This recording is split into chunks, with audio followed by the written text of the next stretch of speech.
Hello everybody and welcome back to Dragon Quest III HD 2D Remake for Part 10.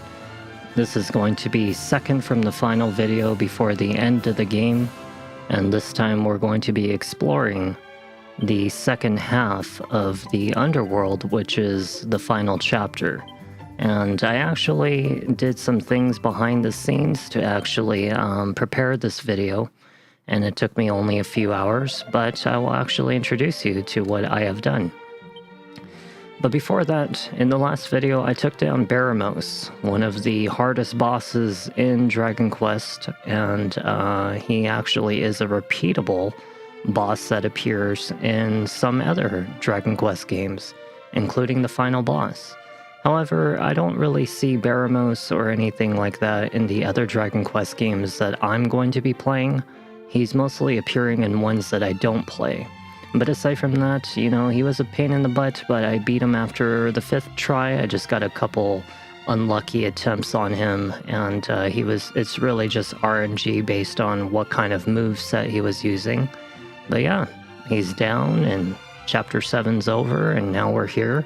And I explored a little bit of the first half of the underworld, and now we're going to be doing the second half. So I actually went along to actually explore a lot of the underworld, as you can see on the map. And practically all of the areas have been explored. However, I did not enter inside of these areas. I just simply unlocked it. This pretty much reduced maybe about an hour and a half worth of traveling, maybe even 2 hours of traveling, because, you know, there's a lot of random fights that happen, especially when you're on the ocean.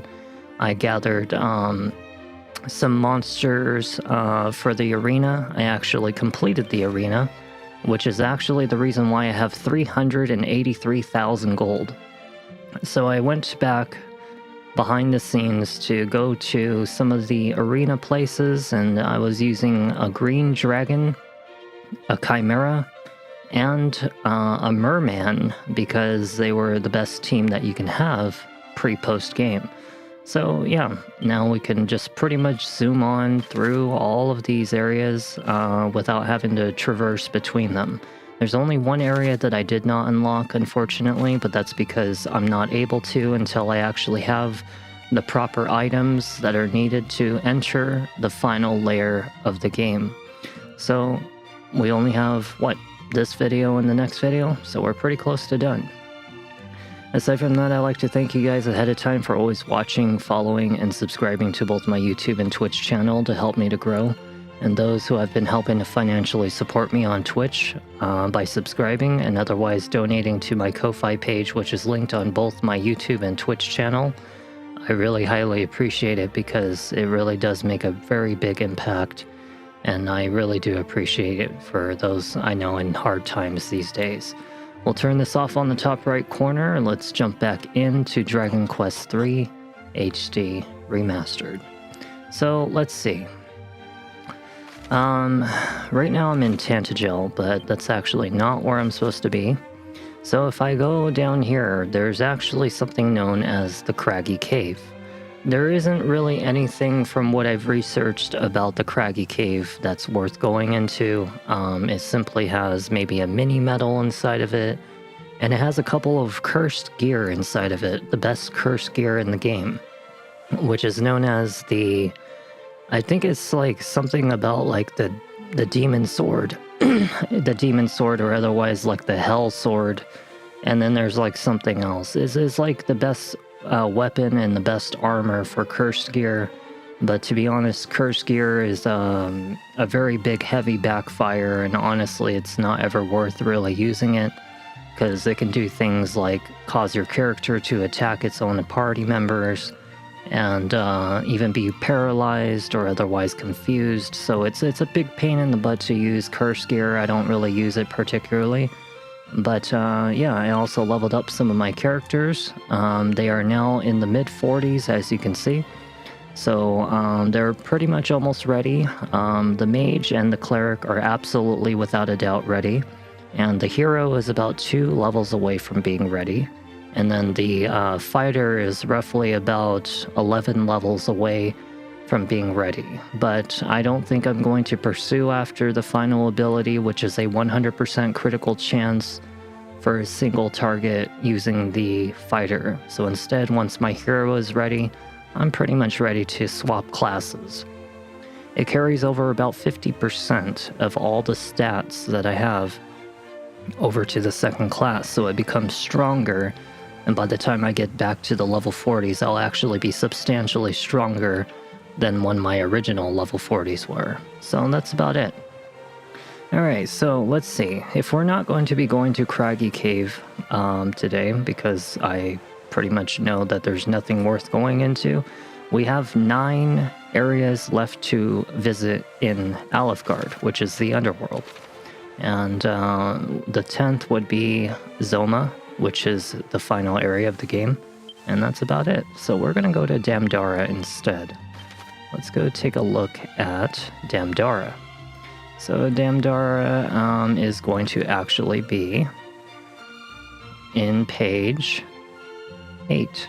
And here's Damdara right here. And we'll see what we can find in Damdara. This will be one of the 9 remaining areas before the final part of the game, which is the last layer. So as I said, that I've only walked into these places. I haven't really done anything. So let's explore and see what we can find around here. Yeah, I wonder what kind of stuff we can find. It's a weapon shop. Let's see what they got in here. So I can get a Blizzard Blade. I already have the Dragon's Bane Claws. I have a Power Shield, and pretty much everything else here is useless. Very expensive, but unfortunately to say, I don't need any of their gear. Let's go take a look at the north side first before anything. Let's see if the inn has anything. There's always something to find in these places, you never know. What you got in here? Got some strong medicine, huh? And we got a Seed of Magic. I really love these seeds.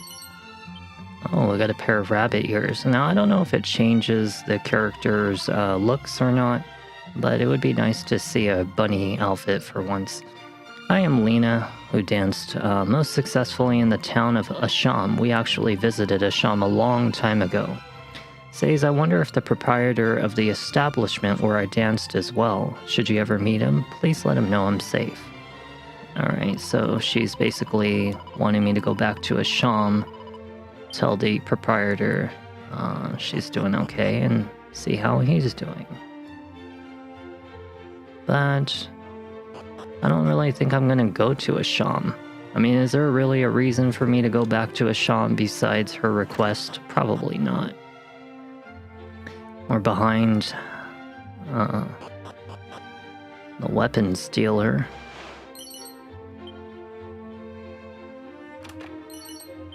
A dummy? What do you mean a dummy? A child is to be born unto me. Well, I feel bad for you. You had a child in the underworld. You'd be lucky if he doesn't end up turning evil. This is Zoma's territory.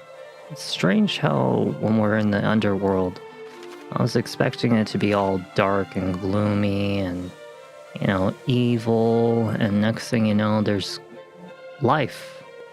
Normal life. Flourishing in this area. It's strange. Let's find out if he has anything to buy. So far, not really. Yeah. He doesn't really have anything. Well, darn it. Alright, so that's pretty much all of Damdara. It doesn't look like there was really anything much going on here. I guess if I wanted to, I could always go visit Asham to go find that proprietor. But let's see if there's anything important down here. A venerable elder is in the house next to mine. Let's go visit the Elder. Let's go see if there's anything important with him. Oh, he's sick. Well, I was expecting something story related to come from him, but nothing important came from him. Oh, I got another book. Too bad I don't really need them, though. The only thing you would ever really need is the vamp personality. The vamp personality has no detriment. Oh, we found a monster. We used the Rosmere. We actually got the Rosmere from when we needed to. I think we got it from Orochi's cave. Yeah, because it was like we had to use the mirror. No, actually, no, it was for the king. It was like a false king or something like that. I don't remember. But yeah, we basically used it on the king, and he ended up being actually a troll. We've ever since been using it to, well, find monsters for the arena. Sometimes they look like humans, but they're not. The legends do tell of a realm above our own. That's where I came from. And the Spear of Light might brighten our realm, were it to be brought here. Well, I just happen to have the Spear of Light somewhere. I think no, actually, we don't have it yet, do we? We will have it, but we don't have it yet. Yeah, because I think it's like a later thing. No, we do have the Spirit of Light, because I read the Darkness. Oh, we got a piece of orichalcum. That's a really rare piece of material. Huh. I wonder what we're gonna use with that. Let's go check the well, and then we're done with Damdara. And that will be 1 out of 9 parts remaining left. That's done. Well, there wasn't anything in this well. But we did get a piece of orichalcum. We did get another Monster Arena character. But unfortunately, I've already finished all of the Monster Arena. Not much that you guys missed with that. It's really just monsters battling monsters. It doesn't really look that much different from when I was fighting regular enemies. So now we gotta go to Cantain. So Cantain is actually going to be located over here, in case that you guys don't know, or Cantillon. Cantillon is on the very bottom, right below where I'm at right now. And we're going to be going over to Cantillon. Let's go find out what's going on over there. This will be part 2 out of 9. So this was one of the monster arenas that I was doing recently. I actually did visit this area, but I only went and explored only specifically the monster arena. And I'll show you how I got so much money. So I finished rank 8 and 9. As you can see, the prize money was $100,000. This one was $160,000, and I got a metal boomerang. The other one was a magic bikini. But I have already finished it, and I am wearing the metal boomerang right now. And then I have a magic bikini on my cleric. And as for the old man, I'll show you the monsters I was using. I was using the merman. As you can see, his species strength is 3 stars because I found Merida and Triton in some other areas, and I used a map to locate them, and it made him stronger. He has multi-heal and more heal and multi-fist. Those really helped in the monster arena. I used Green Giant, but unfortunately he can only have up to level 2, which is where it's post-game, so you can only use level 1 version of Green Giant, but he was very powerful. And then the other one that I was using was actually this bird, and sometimes I was using Torton. But yeah, as for this one, Polly, unfortunately I didn't have a Monster Wrangler, so I was unable to get level 2 Chimera. But I did win either way using specifically the Green Dragon, the Merman, and not to mention the bird, which was very, very helpful. So I did survive, and now that's why I have so much money. Let's go check in here. Let's see what's in here. Oh yeah.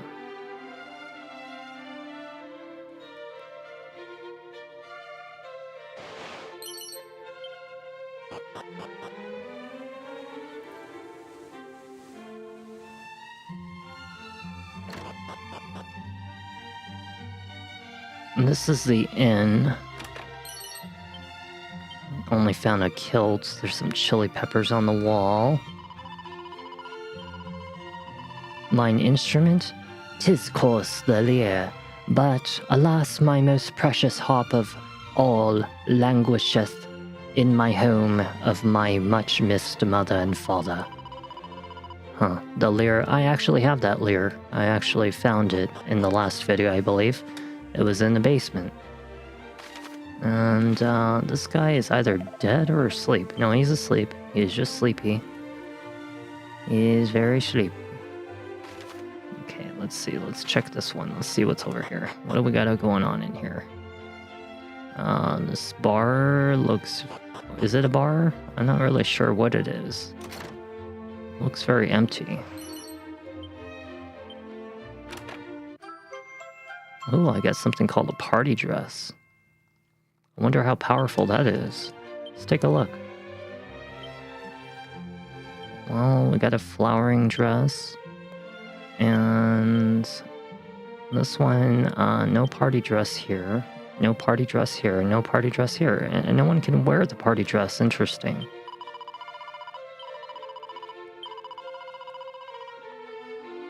What is more, since the chance meeting with a warrior named Ortega, my father, he hath been musing on the possibility of someday wielding a blade. Oh, her son wants to be a warrior like my father. Does that sword perchance take thy fancy?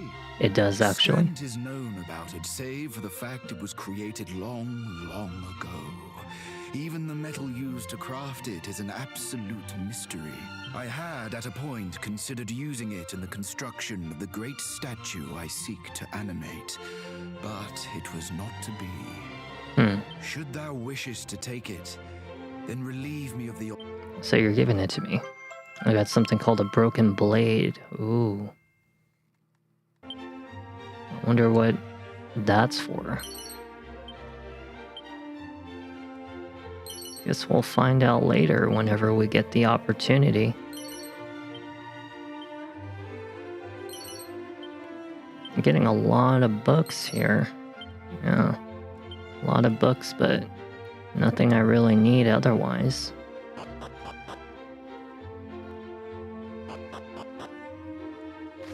Hey, look, there's a little monster here. Huh. Ran away. It noticed me. Well, I can actually, you know what, actually, hold on one second.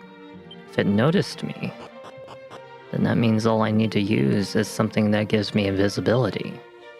So let's do Fading Jenny, because if it can smell you, you want to use Musk. If it can see you, then you want to use invisibility. And if it can hear your footsteps, then you have to quiet your footsteps, which unfortunately the only thing that can do that is the monster wrangler as far as I'm concerned.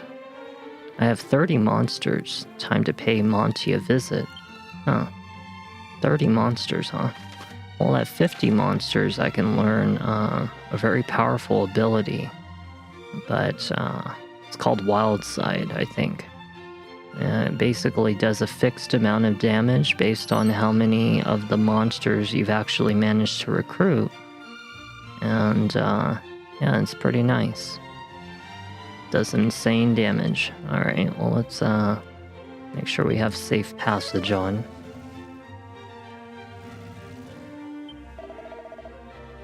I could have sworn I heard something. Oh, it's because I'm invisible. Oh, there we go. If thou wouldst fain crossed over into the Beast Isle, thou will require 3 objects. Seek the Sunstone, the Staff of Rain, and the Sacred Amulet. I actually happen to have the Sunstone already. The Staff of Rain and the Sacred Amulet, however, is a different story. I don't actually have those items yet. So we're gonna have to find where those are. But we'll find it soon. When thou possessest all 3, get thee to the Great Sanctum on the southeastern isle. Oh, okay. So we have to go to the southeastern aisle at the sanctum. Alright, I'll try to remember that.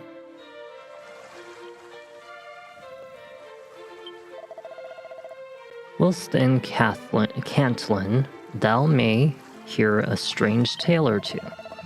One such story concerneth a group of Rubis devotees said to reside somewhere in the mountains to the south. Should thou wishest to learn more, the priest in the shrine down there will doubtless be able to enlighten thee. Okay. So something about a shrine to the south or something. Somebody can teach me something. Oh, there's 2 treasure chests, but I can't get them. Oh, I got a vial of oomph powder. A seed of defense. I'll take as many of those as possible. This one's sleeping. Well, I don't think that there's anything left in this city. I guess we're done with Cantlin. So let's go to the Shrine of Spirit then. This will be area number 3. Shrine of Spirits right here. Now this will be part number 3 out of 9.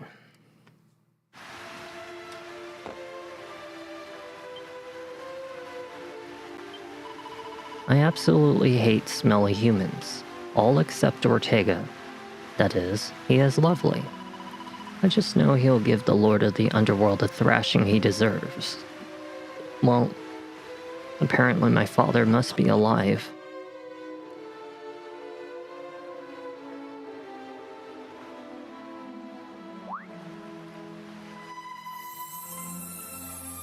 Huh, what's that? Hi there. I'm the fairy who used to work for Rubis, by the way. And it was me who called out to you the day you turned 16. Rubis had enough on her plate back Oh, then, so this is the so woman that's I been talking to me decided step in throughout the and entire help out. game. Honestly, I think I might have actually been a bit blunt with you that day. Sorry about that.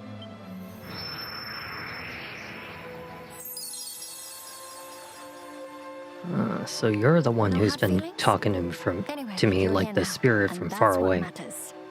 Now, listen to me very carefully. If you're to stand a chance of reaching the Lord of the Underworld, then you'll need help from Rubis. Unfortunately, Zoma currently holds her prisoner, and that's where you come in. She's trapped on the top floor of a spire, locals know as the Tower of Rubis. It stands in a small isle to the north. First, you'll need to find the fairy flute. Once you have it, you'll be able to awaken Rubis and free her from Zoma's clutches. I see, so we Anyway, need a fairy Make a flute. start by heading to the village of Cole. I've got a feeling someone there might be able to point you in the right direction. Alright, coal, okay. Oh, let me give you the Staff of Rain. Hey, oh, You cool. humans do like staves, right? So that means that we have 2 of the 3 main items before we can get to the final area of the game. Ah, Staff of Rain. When rain and sun, the twain do meet, the rain's bow shall a bridge complete. Well, fingers crossed this staff ends up being of use. Okay, so something about rain and sun. So the sunstone and the rain staff. And the twain. I don't know what the twain is. The rainbow shall a bridge be complete. So there's some kind of rainbow bridge or something, or some kind of bridge of any kind. And maybe that's what's going to help me get to Zoma. And we need a fairy flute. And Cole might be able to direct me there. Okay.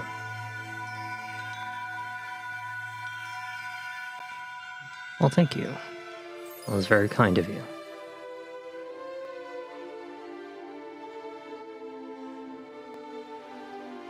Take care anyway. You'll be fine, I'm sure. But I'll pray for your safety, just in case. Well, I might need this safety because, yeah. Baramos was pretty tough. I can only imagine what Zoma's gonna be like. She doesn't have anything to say.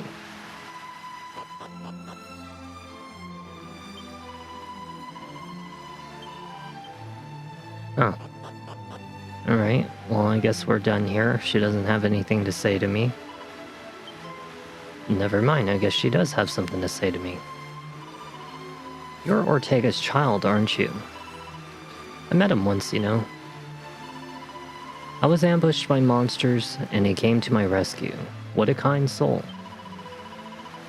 I absolutely hate smelly old humans. All except, or yeah, you said that before. Not quite sure what you to think of you yet, though.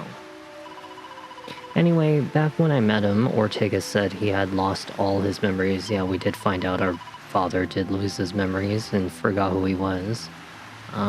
Strange to imagine, but he may not recognize you, even if you do find him again. Just do your best to help him, alright? Then I'll have a reason to not hate you, smelly old human. Wow. Called me smelly and old again. Why? Okay, so now we gotta go to a place called Rimeldar. I think it's called Rimeldar.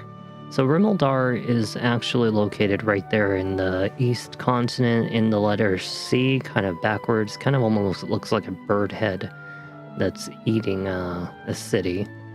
And that's where we're going to be heading now. And let me see.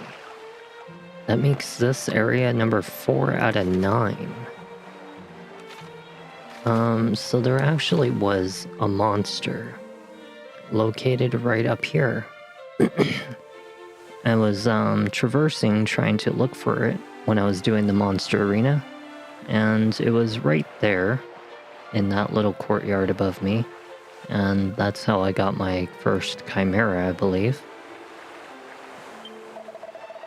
From what I heard, the boss got caught trying to nick some fink and from a church in Tantagel. I love to go see him, but every way I go, there's bleeding monsters. Typical. Well, you look like a warrior to me, so you should be able to handle yourself just fine.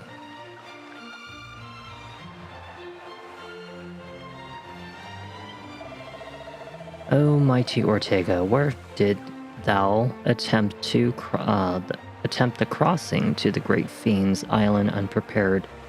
Did the pitiless seas truly claim thee? Huh.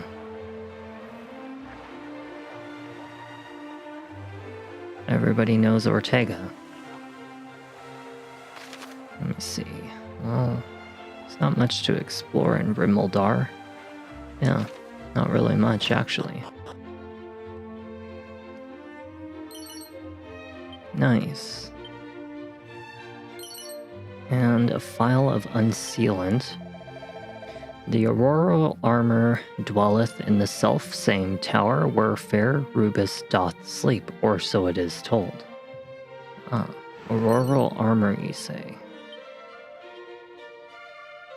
There's no other items here. Must suck to be neighbors. Wall to wall like that. Is there any items here? I don't see any items. I've got a book. Not that I really need it.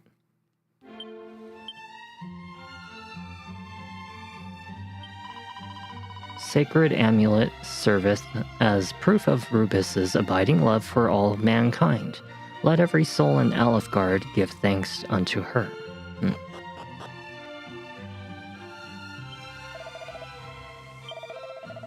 Sail the seas that surround Zoma's citadel, and you might stumble upon a spot that's hidden well. That doesn't really help me very much. Let's see, so we have gone through pretty much all of the upper portion. Let's go check the bottom portion. See what we can find. What do you got here? Inside of your weapon shop. A bastard sword. And dragon shield. So nobody else can equip the dragon shield except me. And as for the Great Helm, it's kind of crap. And as for this red hot suit, the flame armor protects from enemy ice attacks and spells. You know what? I might want to buy one of these just to keep it with me. Yeah, because I'm wearing dragon mail right now. I wonder if that's... You know what? Let's swap it out. And do we have anything else that we need? No. Looks to be pretty much everything I need. And then if I look back at the dragon mail, it protects against fire spells and fire breath. But this one that I'm wearing right now also protects against... Oh, ice. Oh, I see. One's for fire, one's for ice. I see. Cool. Keep them both, just in case.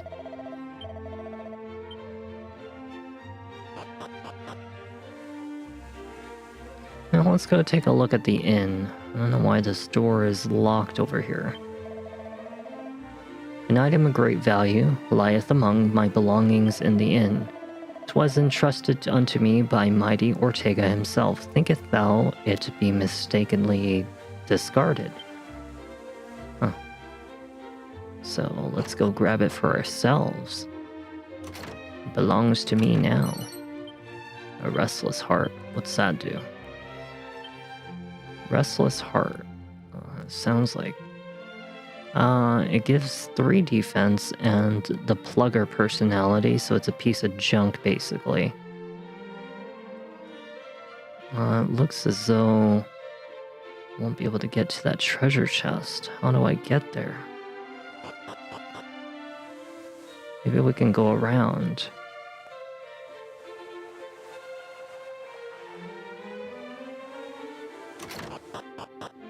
Alright, let's find out what's inside of it. A recovery ring. I actually already have one of those. There's something deep in the chest. It's a diary.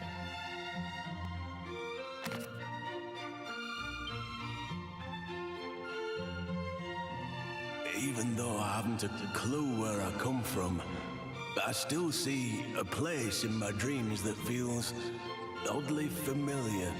Well, if he doesn't remember where he comes from, that sounds like my father. It's nothing like this land either. Everyone's happy and full of life, despite the monster menace looming large as it does here too. It's my father, isn't it? It is my father. Memories have been flooding back ever since I left Tantagel. I recall being a warrior, one of the land's finest. It seems I was on a journey long before I ended up here. My resolve is now unbreakable. That's that woman that called me a stinking, foul human. I simply need to see this quest through to the end. However, it must be done alone. Living in terror of monsters for so long has drained the people here of all the fight.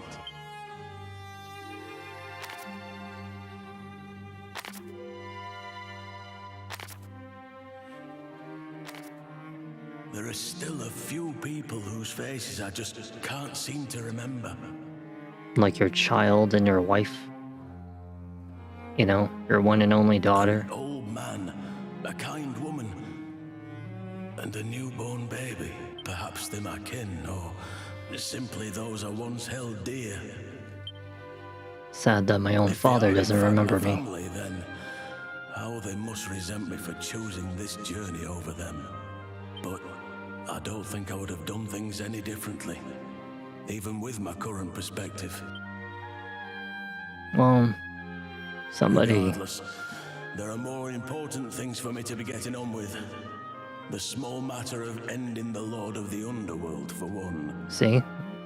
Somebody out there's got to do it, so why not my dad? My great father, Ortega. I'm proud of you. I just hope he isn't dead. It appears to be a collection of musings written by Ortega. Huh. Well, looks like we're all done with this city of Rimeldar. So I don't think that there's anything left to grab here. Maybe we can talk to this guy again. Nope. I already got your item, so whatever you're looking for, it's in my hands now. There is a house up to the northwest, so let's go take a look at it. Let's go see what was inside of it. I don't know if it's anything important, but we'll go take a look. Did he not say the outermost part of town? And where is he, pray? Where? Who are you talking about? She's secretly meeting with someone? And he's nowhere to be found? Well, maybe he found another woman. Maybe he got drunk at the bar. I have no clue. Let's go take a look at what's in here. Wanderer, may I perchance examine the curious key in thy possession? It happens to be presently engaged in research of magical curios. It appears to mine... Oh wait.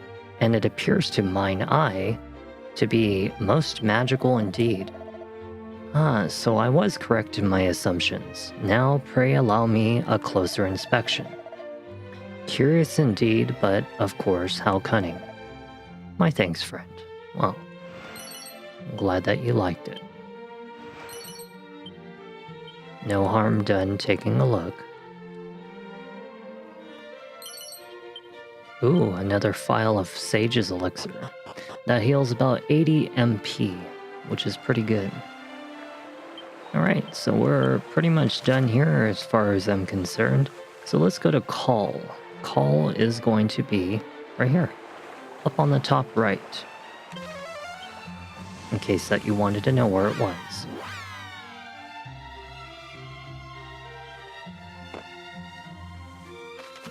So what is this, like part 5 out of 9? So we have 1, 2, 3, 4. 4 more after this. And then Zoma himself. Thou art welcome in the village of Call, Wanderer. Wish people were more inviting like that in real life.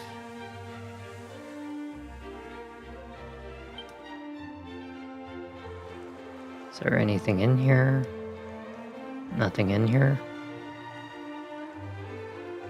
Because unless it was a monster, that's the only thing I could think of for the monster arena. Hast thou heard of the tale of the Sword of Kings, perchance? Nay, 'twas a miraculous blade of surpassing power. Alas, the legend tells that it was rent asunder by a great devil, and its pieces strewn hither and yon. But so unyieldingly was the weapon wrought that the devil spent fully 3 years in its breaking. So the whole hero's blade, you say, was shattered.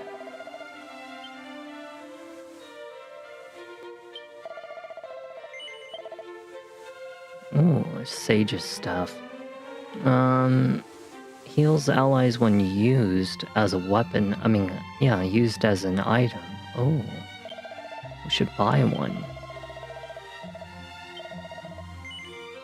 Yeah, we'll buy one. We'll give it to you. But we're not gonna wield it because I like my assassin blade. And as for you, Emily, let's actually buy one for you as well.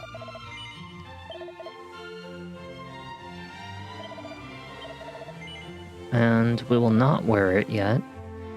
So, it heals allies' wounds. Does that mean it's a multi-heal item? You know, we have 300 and how much thousand? $305,000. I'm pretty sure we can spare some of that.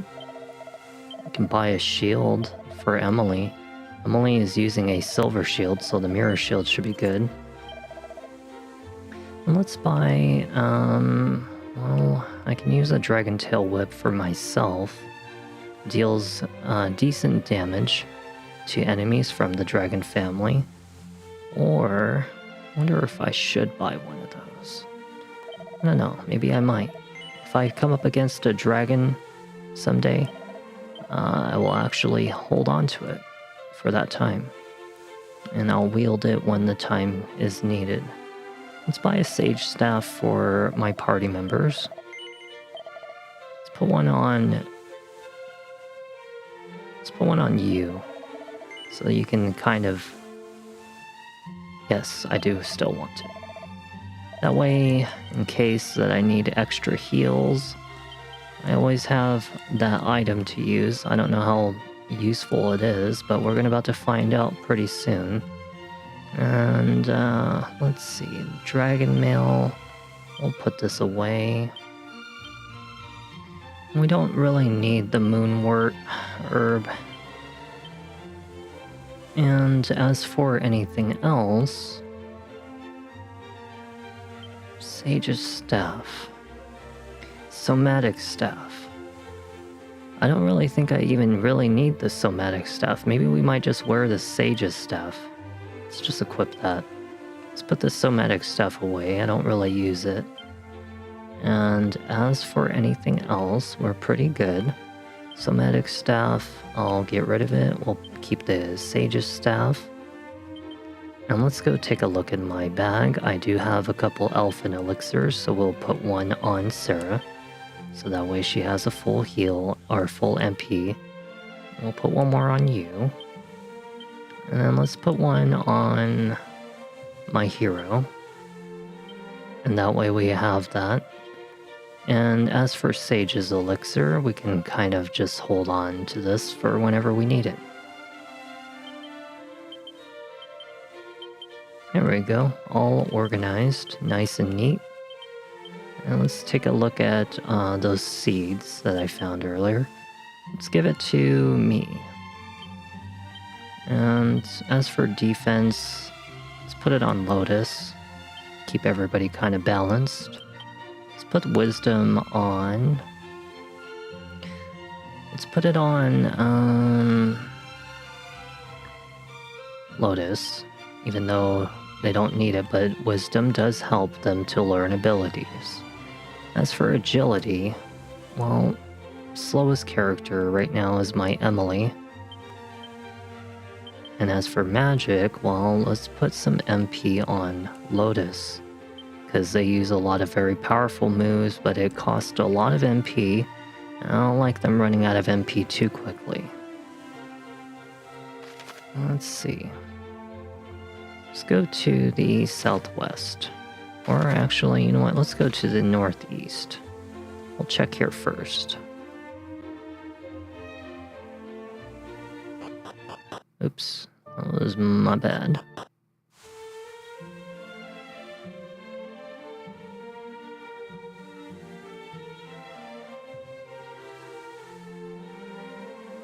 There's nothing over here, huh?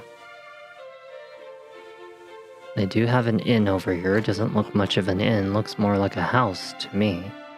Guess he turned his home into an inn. Two of me pals are way down south, toiling away in a tunnel there. Think they said that it was near a poisonous swamp. Go and say hello if you feel up to it. I bet you they'll be chuffed to see a familiar face down there. But I don't know who they are. So I'm not really a familiar face now, am I? Let's go take a look-sees.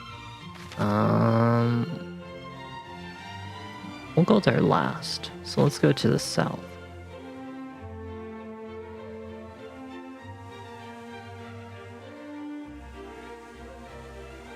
Ah. That fairy flute might fall into my hands. Then might I free holy Rubis from the cursed statue that bindeth her. We were hearing something about Rubith, weren't we? Captured or something like that by Zoma, the evil devil. The legends tell that the Sword of Kings was wrought from the stoutest orichalcum. Hey, I just happen to have a piece of orichalcum. But where might such a substance be found? Oh, I'm such an idiot. That blasted Robin Ode sold me a steel broadsword, which he swore was the Sword of Kings. Well, you're a fool if he thinks that was the Sword of King. The master of the item shop above claimeth to hail from a land known as Jipang, but none hath heard of a place. Well, I actually came from there. That was where Orochi and the monster that was impersonating the Empress or something like that of that area was. Yeah. Nothing in the bag. Got nothing here. Nothing here. Welcome to my shop. I wish to be of service. So this guy, I actually did talk to him briefly. Only because I think I was like searching around for armor pieces while I was like getting stronger, and I happened to talk to them. They are from Jipang. They are a blacksmith, but unfortunately they don't have their special hammer. So we're gonna have to keep in mind that when we want to forge something or get that special hammer, we gotta come back here and give it to them. Yeah, I didn't really explore much but prior to this video, but I had a few areas that I did. Very, very subtle. Orochi's ransom. I was to be sacrificed, no choice but to flee. Drift on the tide, we washed up on this world's shore, worn yet unbroken. Jipang's great swordsmith, my husband, lost his hammer. So that's your husband that was back at the shop just recently. So what do we got over here? What's going on over here? Long have the light and darkness, the wellspring of all power, done battle, and since the very dawn of time. But the spear of light and the dark lord's power might be checked at last. The battle might yet be ended.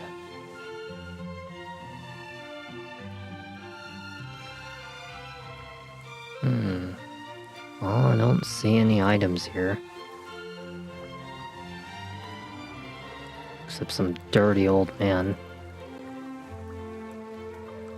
I can interact with something? Oh, mini medal. Greetings, young one. Thou hast come to soothe thine aches, I trust. Would thou be displeased, perchance, to soak with me? Verily, the young of this age are changed. Thou knowest not thou art born, whatever you said.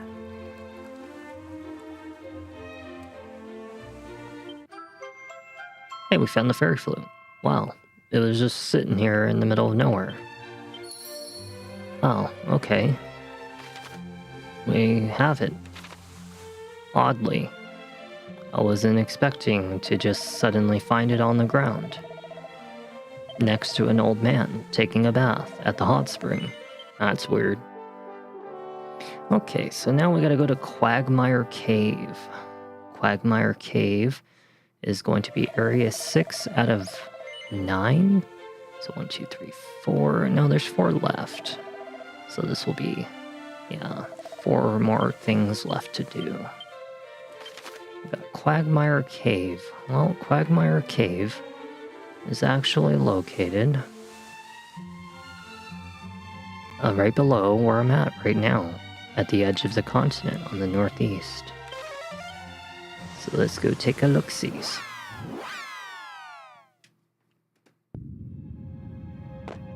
I did save, so that's good. Looks as though this cave doesn't have anything really much in it.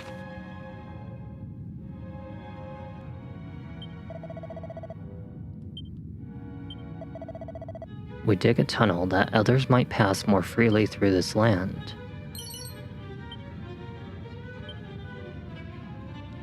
Is there enemies in here? Sounds like there would be, but I would have gotten into a fight by now if there was. Doesn't seem like there's enemies in here. Look at all these fine specimens.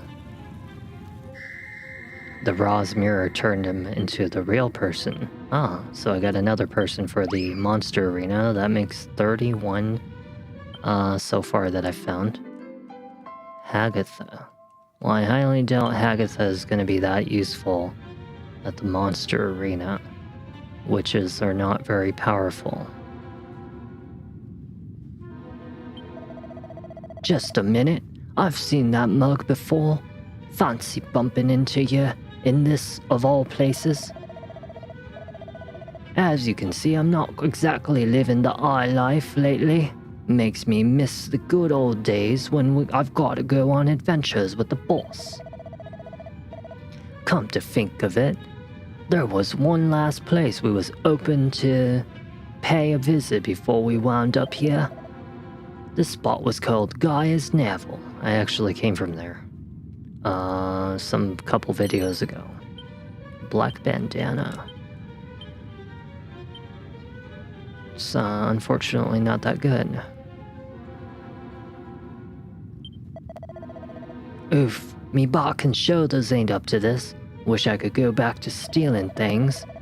And if I could just get me hands on that bleeding blue rock I've heard so much about, I'd be set for life. What, you ain't heard of it? It's got a funny name, Zenithium, that's it. Nightmare to get your hands on it though. They say you need a bomb big enough to blow a hole in a hole as thick as the boss. Zenithium.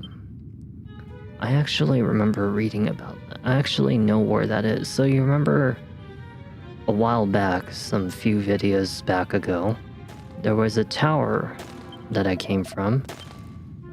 And I beat up some kind of demon there. Some really wicked demon. I think it was at a big tower. And I remember that demon had like some kind of big blue gem that was sticking outside of a wall and it was glowing. And I was wondering how in the world am I supposed to get it, and we weren't able to obtain it, so the next thing you know, I decided to skip it, and that's how we ended up over here. So, Quagmire Cave, let's take a look. Because I actually don't quite remember the location of what that is. So, it says that if we want to, when we go to Quagmire Cave will have Headsman's Axe, right? So this is where Quagmire Cave is. But you'll find some kind of, let's see. Well, I don't, okay, so here's the Quagmire Cave. But what about the Zenithium? Because they were talking about Zenithium, and I want to know what they mean by that. So we got the flute. Now we can go to the Tower of Rubis. Okay. Well, if I wanted to, I wanted to do that Zenithium mission. That would be nice, but I guess we'll go to Tower of Rubis first. Yeah, we'll just have to remind ourselves to do that. And then we also need to get some kind of hammer from Jipang, or for the guy that's from Jipang, the blacksmith. So our next area that we need to go to is going to be the Tower of Rubis. And now that we have the flute, we can actually explore it. So let's go over there.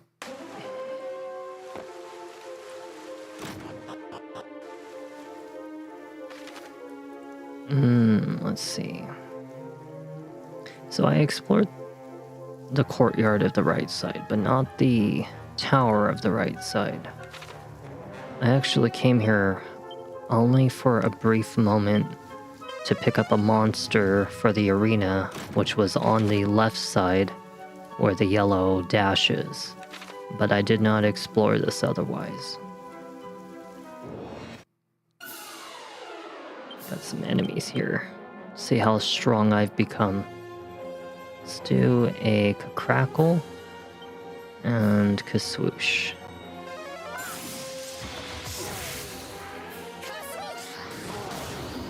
Very nice.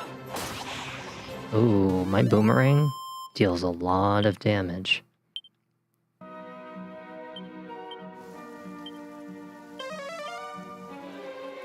Uh-oh, that one's a mimic. Good thing I use Peep. This one's okay. Let's go take a look at the right side. Let's go see what they're hiding over here. Any kind of items or anything?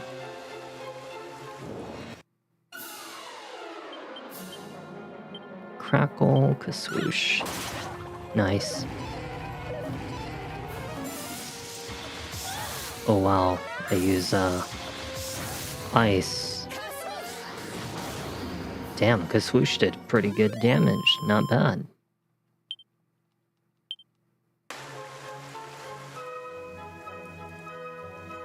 Well, they didn't have anything special over here.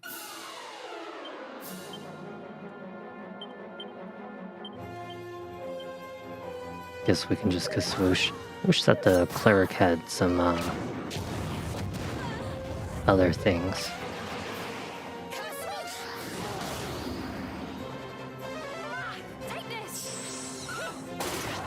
Nice. Okay. Let's attack, crackle, and Kaswoosh them. Very nice. Good thing my boomerang hits pretty hard. Well, I didn't see any items over here. But we can go and explore the left side.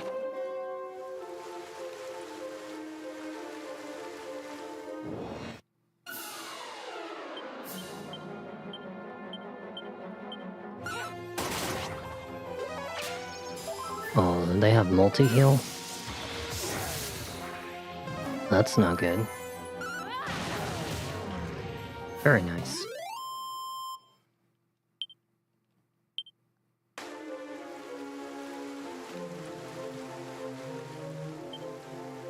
My party is healed.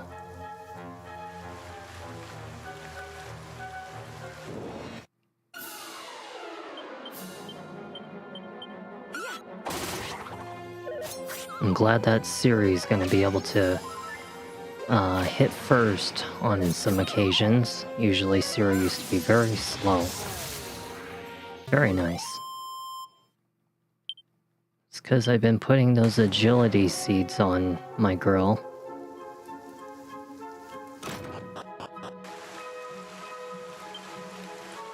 There's no items out here? And there's nothing out here. It's all junk. Just like the other courtyard areas. Ooh, hey, look at that. We got some, yeah, we got some, metal slimes here. They have I know, they really need to put FF6 in this kind of graphics. Like, they really do need to. It's so nice that they, like, remastered this game. And it's almost over, too, which makes me a little, well, happy and sad at the same time. But there's other, now there's much more of these games. So, thankfully, the other ones are actually really fun to play. So there's actually a tactic that I use to kill liquid metal slimes, but it takes 2 turns to do it. So if you use an ability called Puff, the first turn turns my mage into a fire-breathing dragon, but the second turn, she'll attack on her own every single turn, and it actually melts liquid metal monsters. But unfortunately, this thing is probably, it's gonna run away. I didn't manage to get 12,000 experience from it like I usually do, but I was farming those, and that was the tactic I was using, was Puff. And it was helping a lot. But yeah, I really hope that they remaster some other games out there. You know, it would be really nice. I never really played too much of FF6, so... But I would really like that. Oh wow. Thankfully that this one's actually almost over. Shoot, with as fast as I'm going through this video, I might almost be able to at least explore a little bit of Zoma's lair. May not be a whole lot of it, but yeah, if I explore Zoma's lair, I can shorten out the final video. We'll see what happens. Let me see. Let's swoosh them. Yep, my fighter now knows multi-fist. Helps a lot with multiple attacking a single target or otherwise other targets. Really helps a lot. Ooh, so you must be a huh? Wait, whoa, what just happened? It was weird, it was like moving very odd, but... So, you played FF6. Did you enjoy it? Let's do... Puff. Let's try it this time. We'll just swoosh.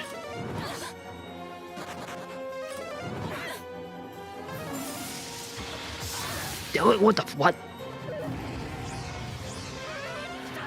Okay, so see? Now I'm turned into a fire-breathing dragon. Okay, see?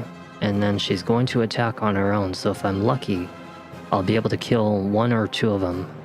If they don't run away, of course. One ran up. They always run away. They have an insanely high flee rate. It's really, really stupid, actually.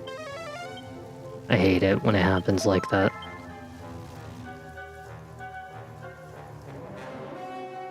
It's really annoying to fight liquid metal monsters in Dragon Quest III. Not so bad in the other games, but in Dragon Quest III, pain in the ass to kill them.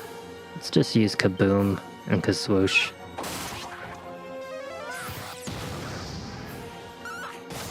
Very nice.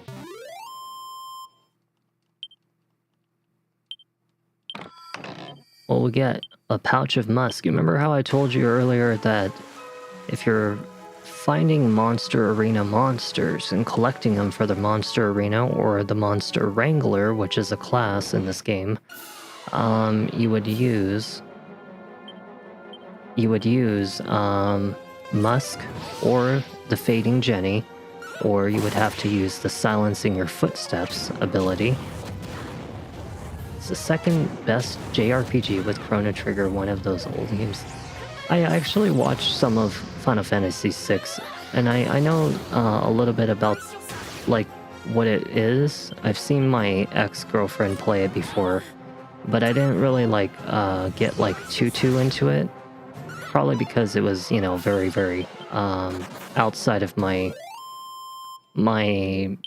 you know, game list, like, at the time, because when I was a kid I didn't grow up with it, so I didn't really know too much about Final Fantasy VI, but I know it's got a really great story, and that the main guy, what was his name? I forget. He was like some kind of clown. It was a big pain in the butt, that clown.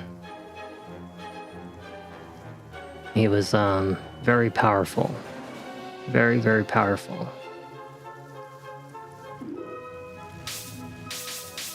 Kefka, that's right, Kefka. Yeah, Kefka.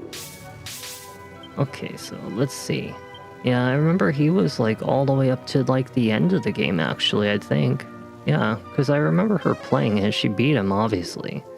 Kefka was even actually located in Final Fantasy XIV, I think, actually. The multiplayer version of the game. I think we fought Kefka in there. So that one's a mimic. Yeah. I forgot about him.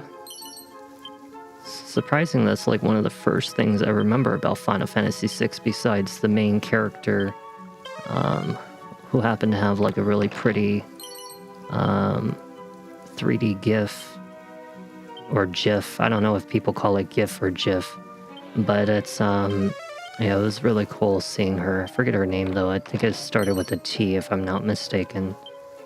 Yeah, she was pretty cool looking. I thought she was a character from what's that game called? League of Legends or something like that? Because when I saw her GIF, it was like a, a really cool, like up-to-date graphic version of her. And yeah, it was really interesting seeing her. 11 was one of the best ones ever. Like, probably my personal favorite. But 8 is also one of my absolute favorites. And Blue Dragon is also a very amazing game as well. If you haven't played Blue Dragon, you should definitely play that one.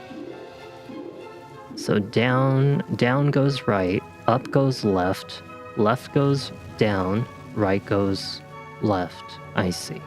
So that's how it functions. Interesting. So down goes right, up goes left. Okay. And then right goes left, or right goes down, left goes up. It's a weird way of having to move around on those things. Let's do Peep. Yeah, no, Dragon Quest XI absolutely will always be my personal favorite. Same with 8. 8 is so good. Oh, you have Blue Dragon. You should definitely play it. Because I have Blue Dragon as well. And I was actually going to play it someday. You know, you'll really love that one. And just keep in mind that one of the #1 classes that you should be definitely going after in that game is the one that does Barrier. Barrier is used to literally fast farm yourself, kind of like somewhere around the 3rd disc or something like that.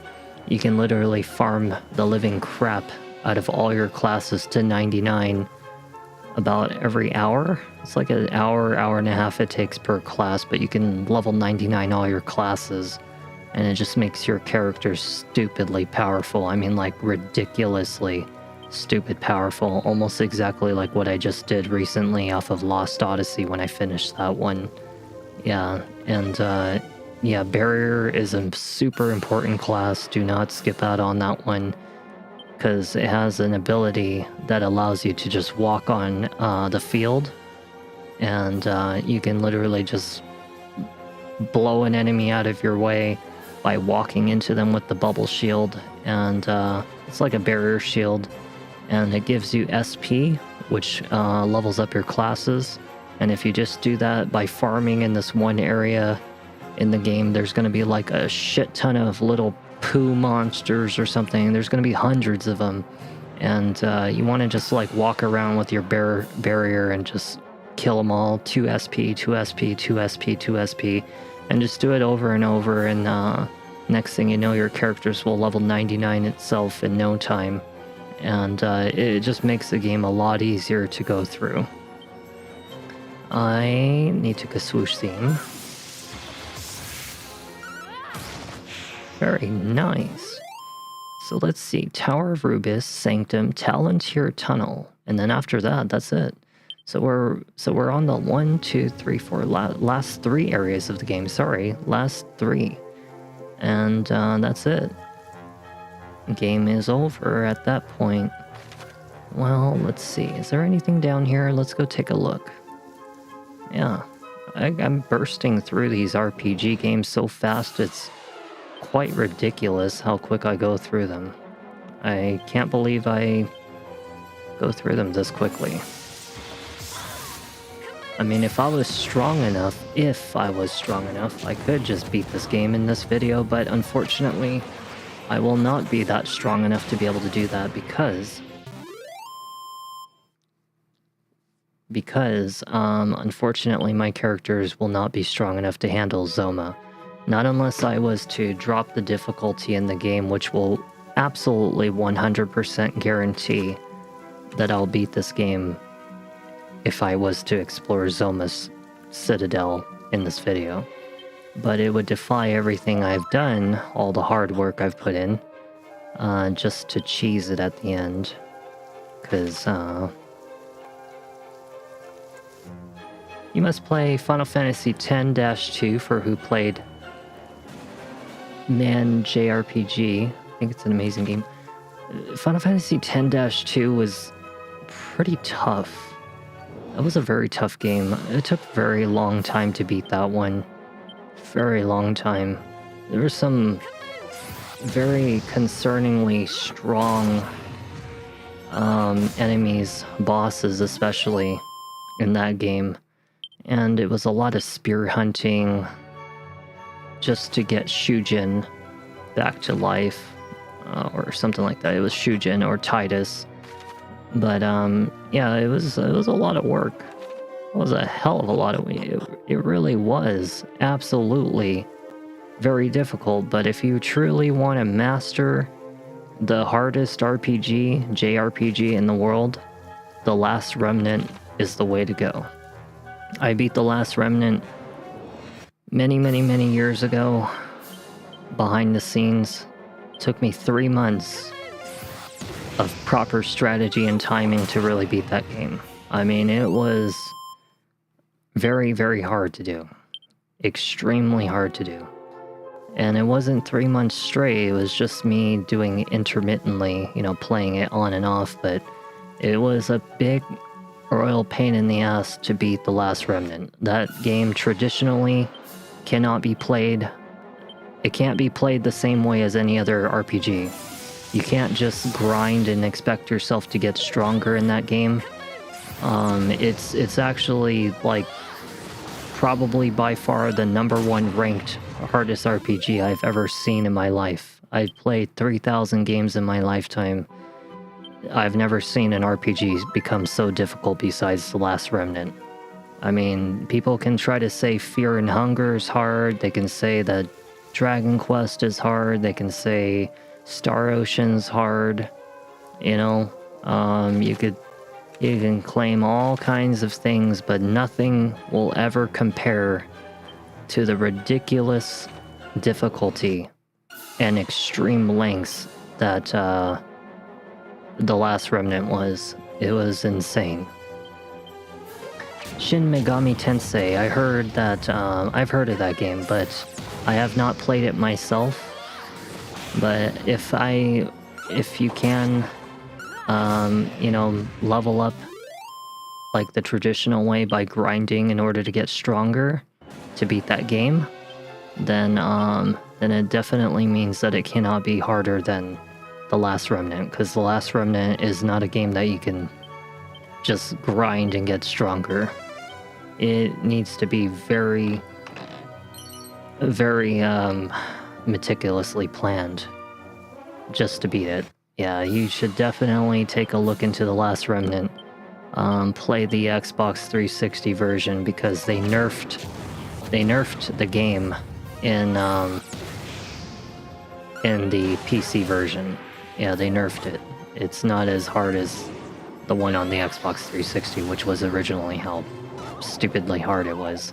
I hate grinding in games too, but thankfully The Last Remnant actually only has one area that you have to grind in the beginning of the game. But aside from that, you have to do that by DLC. Otherwise... Oh yeah, that's right. Okay, so we don't want to fall off this tower, right? But yeah, basically how The Last Remnant works, you have to beat up the hardest enemy possible in the earliest part of the game. And every time you fight anything at all in that game, you have to continuously beat up only the hardest monsters possible. The ones that borderline almost get you killed, basically. Because your team gets stronger by fighting the hardest enemies in the game. And kind of like Chrono Cross, where when I beat up enemies, they gain stats, not levels. That's kind of like how The Last Remnant works, only it's about 1,000 times harder, maybe about 100 times harder. And it's a big royal pain in the ass trying to go through The Last Remnant. Everything needs to be done, like, very careful. It's a stupid hard game.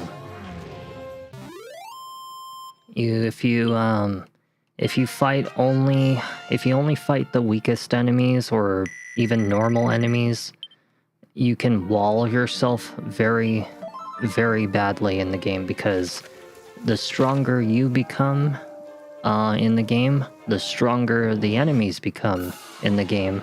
And so if you're fighting nothing but weak enemies in that game, and let's say that your battle rank level, kind of like Chrono Cross, how I get like a star level, if it gets too high, by the time you hit late game, all of the enemies and bosses will be so substantially strong, and your team will be so substantially weak because you spent nothing but all of your battle rank levels gaining stats from weak enemies. The next thing you know, you're gonna wall yourself in the game. And yeah, it's very, very difficult. So definitely give it a shot. And if you end up having trouble at all at any point, well, just means that you gotta research more carefully and just try again. Someday I might do the Last Remnant one final time. I personally really don't look forward to it. It'll probably be one of my very final RPG games ever done. Because there's not very many RPGs that are out there that are worth playing, unfortunately. It's only about 50 of them. Yeah, like, there's only about roughly 50 RPGs that are worth playing in the world. The rest of them are all fucking trash. You know, just copycats or cheap-ass games like Atelier. Atelier is a pretty cheap-ass made game. Very kiddish. You know, Ni no Kuni is a very childish kind of game. I just didn't really like the storyline or anything. Yeah, there's not too many good RPGs out there, but I have a whole assload list of all the good ones.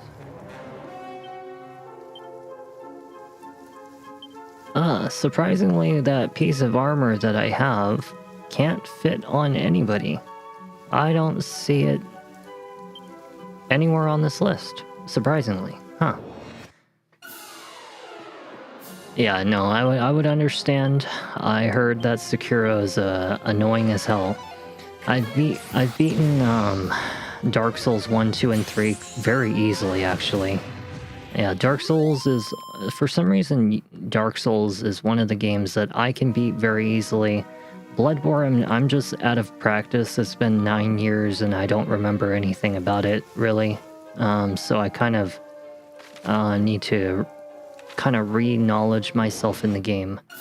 But when it comes to Dark Souls, I pretty much know, like, everything I want to do, and I handle them extremely well.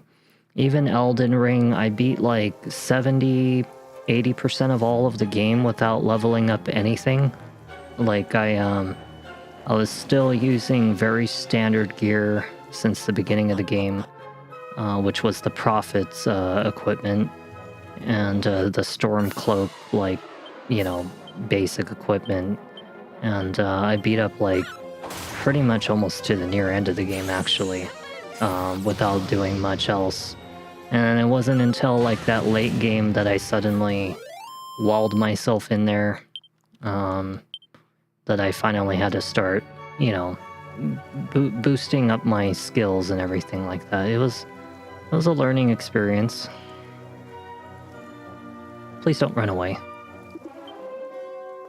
Oh, cool. I got another, monster. I actually needed this one back when I was doing the monster arena, so unfortunately I didn't,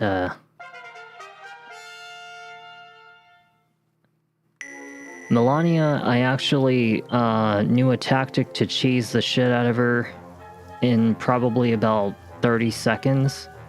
Like, it was about 30 seconds and you can probably beat the crap out of her. She was actually not even an issue whatsoever. I researched my own little idea of how to beat the shit out of her, ridicule her, in fact. You know, no poison or anything, it was blood, actually. But yeah, that was a very interesting experience with Melania. So level 4 tower.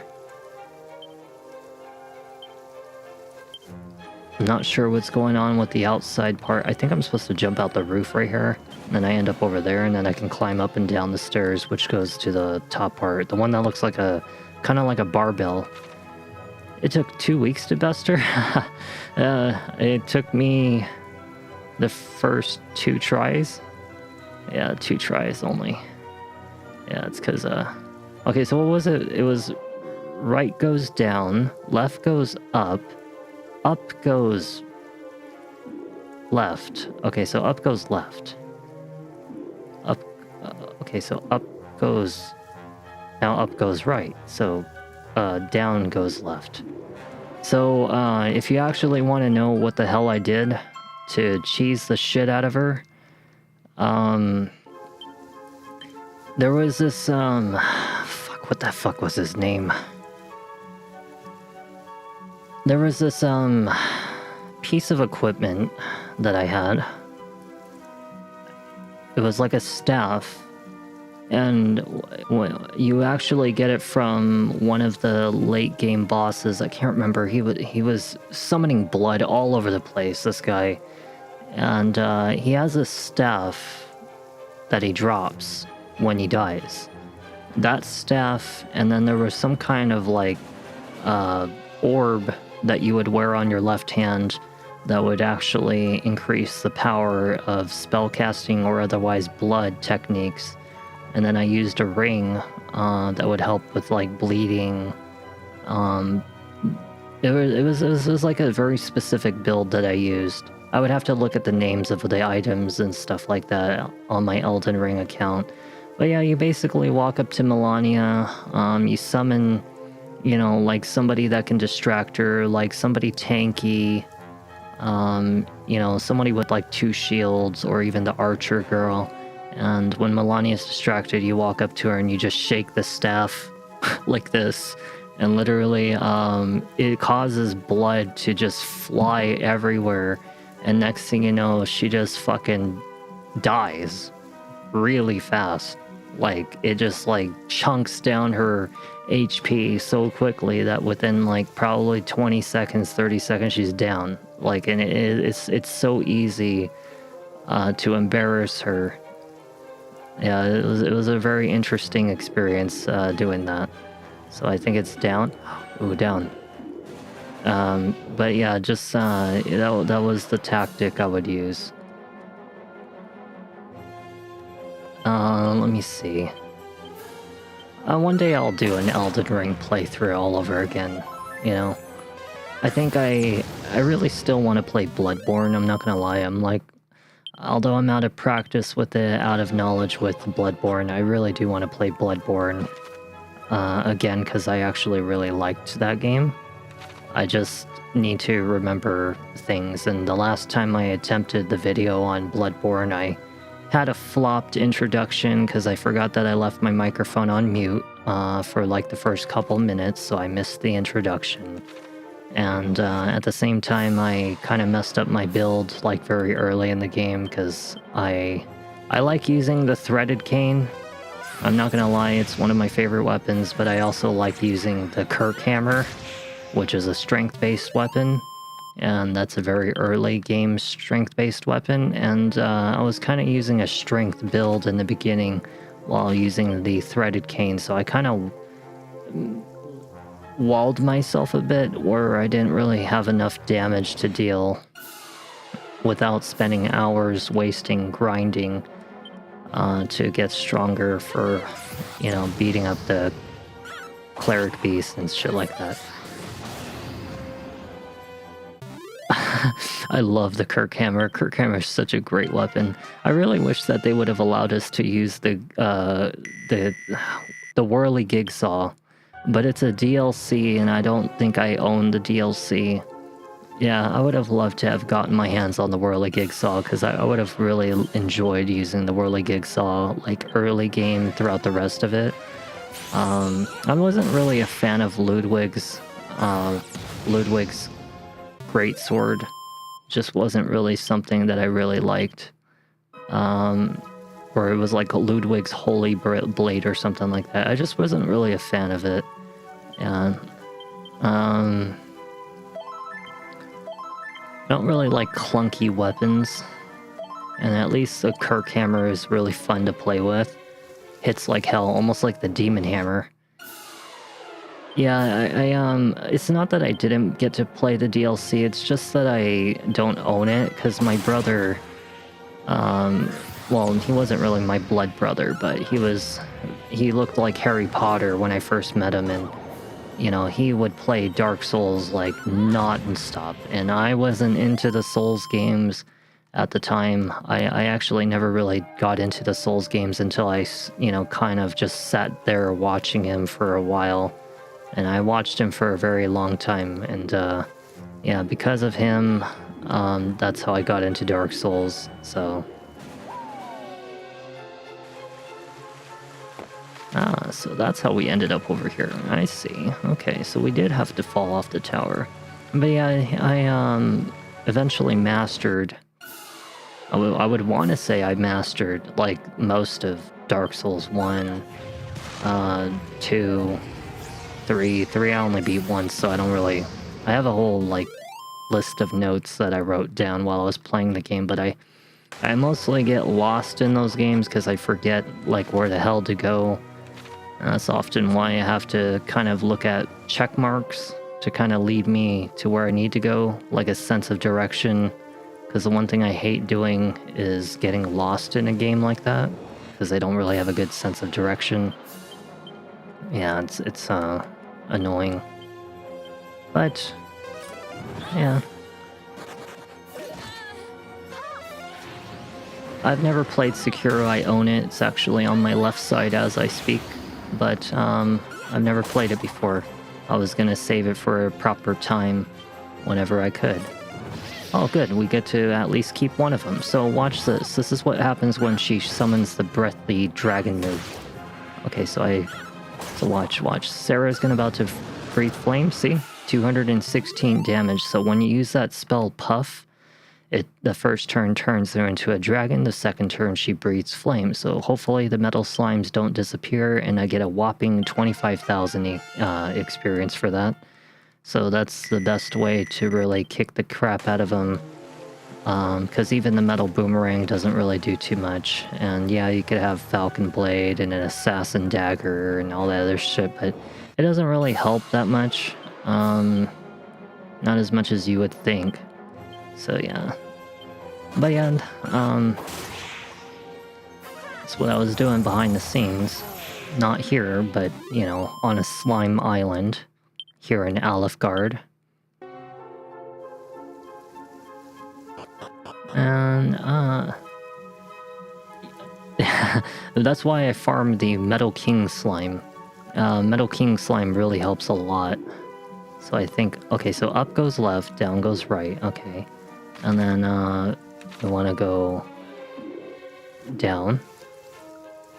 But, yeah, Metal King slime, I got to level 99 on all of my characters on, Dragon Quest XI. I pretty much 100%ed it both times that I played it. You know, separately, like, of course, many years between, but, you know, I've only beaten the game twice, and I have 100%ed it twice, and I really enjoyed number 11 the most. I think 11 was probably by far my most enjoyable experience of Dragon Quest games. 3 is okay. 3 is, like, just a little, like, stepping your toes into the Dragon Quest, you know, kind of games, but it doesn't really give, like, the feel for what the real other games are like, because the other ones are very different from Dragon Quest 3. Like, you know, it's just not as much fighting in the other ones. Definitely not as many, like, crazy spammed fights like this. Yeah, this one in particular likes to spam a lot of fights, and it's kind of almost a little tedious and annoying. Grinding for levels in this game is a pain in the ass, unless you're post-game, and, you know, just, I don't really like the post-game that much. You know, it's just more and more dungeon. It's really all it is. It's nothing really special. It looks like we finally hit the top of Rubus Tower, so we can finally be done with this one, which means I'll only have 3 areas, or...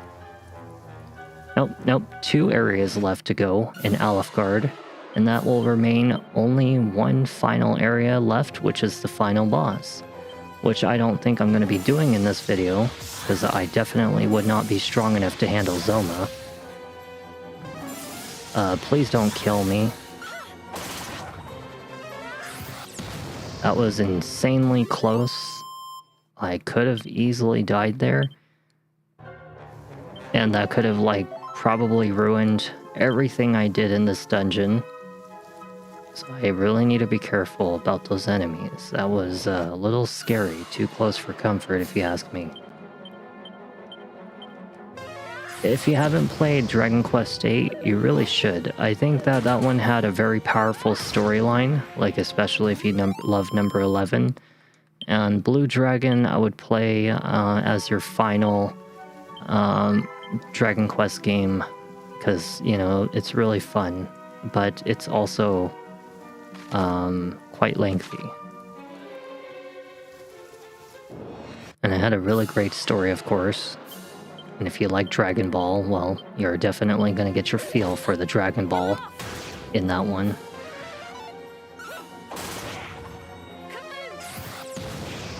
Nice. So if I'm lucky, maybe I'll be able to kill this thing. Never mind, it ran away. Of course it did. I was expecting it to. I just need 1 more level for my hero. She's level 44. At 45, she'll learn Giga Slash, and at that point, I don't have to use her as a hero anymore. I can swap her class. Looks like we finally made it.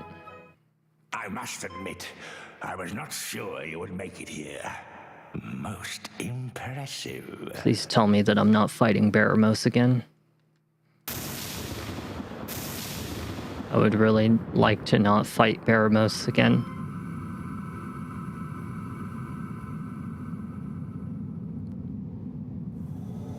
I think I'm about to fight Baramos. They say you are the strongest of your kind. I am fighting Baramos. I will be the judge of that.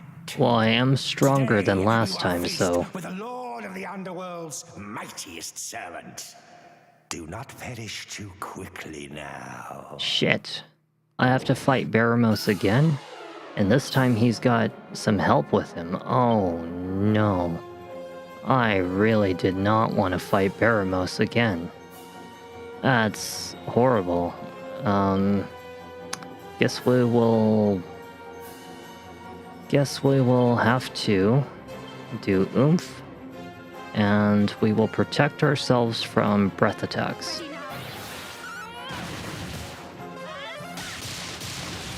Nice.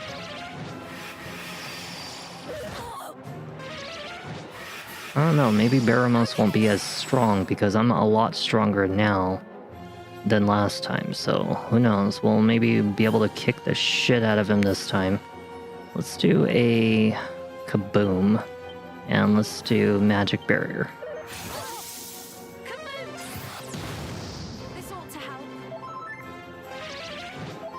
Uh-oh. Let's find out what they're doing. Very nice. His allies are down. Perfect. So let's see. Let's do a Omni Heal. Let's do a Frizzle? Or should we try Kafrizz? Let's try Kafrizz on him. And let's sap him? Sap him.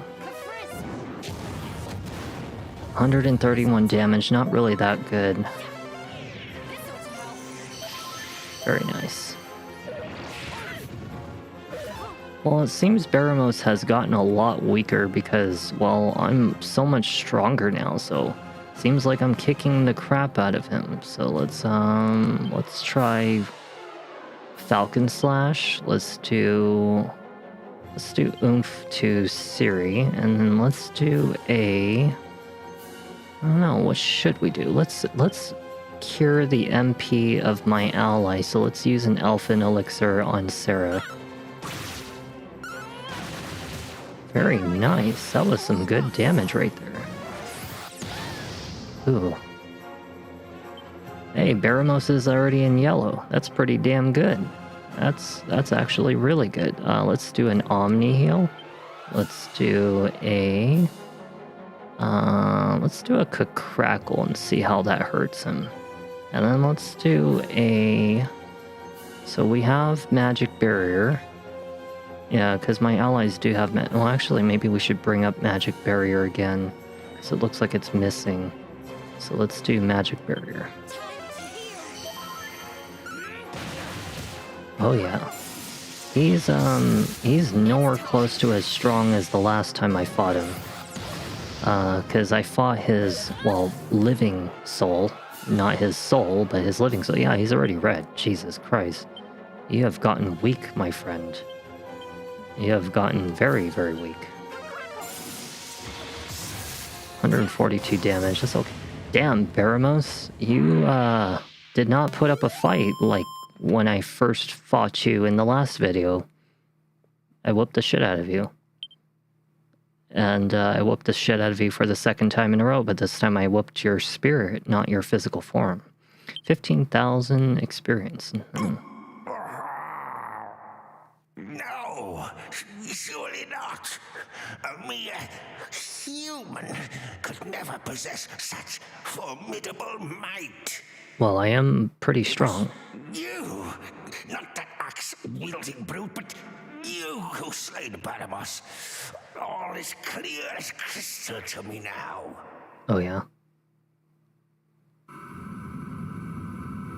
I must tell Lord Zoma of this, that there is one blessed by the light. Well, Do not is misunderstand. he about to die yet? You are not. The next time we meet, I shall snuff your life's flame. What do you mean next time we meet? I don't want to see you again. You shouldn't even come back. I kicked your ass the first time for a reason. And now you want to say you're going to come back? No, don't come back. Don't come back anymore. You've lost twice already. Alright, nice. Let's see. Well, let's find out what this item is. What did I get? Fairy flute. Oh, yeah. Oh, this must be the soul of Rubis? Rubis. Yeah, the voice acting is pretty good. It's actually really good in this game. Not bad at all. I'm really glad that they have voice acting now, and so much more color, and just everything's so beautiful. Unlike the Game Boy Color version, wasn't as pretty. It was very simple looking, almost like an old Pokemon game.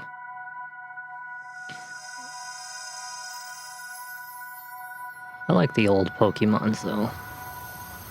The music will always be really good. Nostalgic. The Almighty.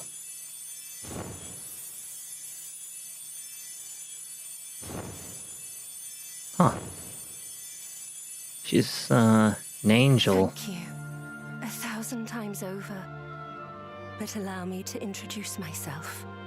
I am Rubis, mother to the land of Alefgard. So you're like the mother of this underworld To then. lay eyes upon the one who might save the realm in its darkest hour. Ah, I see you hold the sphere of light. It seems we are all in the Dragon Queen's debt. When confronted with that orb, the veil of darkness that guards Zoma shall clear like clouds after the rain. So the orb, I think when I researched We it, must stop the Lord of the Underworld, whatever the cost may be. His very existence threatens not just Alefgard, but life as we know it. so if he uses the orb on My Zoma, powers are not returned as of yet. it weakens him. Thus, it falls to you to put an end to his ambitions. But I don't mean it just weakens him as in storyline. I mean it weakens him in the fight as well. So if you... If you are to ever reach Zoma, you will first require the succor of the Rainbow Drop. It is given shape only when rain and sun meet. You mean the rain staff and the Now there's sunstone? something I must give you. But yeah, if you don't use the orb on Zoma at the end of the game, you're actually fighting his harder version. And if you use the orb And on him, with you're that, you fighting his must weaker depart. version. Seek out the most hallowed of sanctuaries, bearing the gifts of It's kind of like a rain and challenge sun. thing. There, speak to the descendant of those who once placed their faith in me. But before you take your leave, allow me to imbue the sphere of light with what little strength I still possess. Okay. Wait, what do you mean you're leaving? You're disappearing? You're dying? Your spirit's The fate free now? of the realm rests on your young shoulders. I know it may seem daunting, but you must persevere. So I guess she is, Though well, you can go leaving safe this in the world knowledge then. that I am watching over you, young Well, darn it. hero. I only just met you.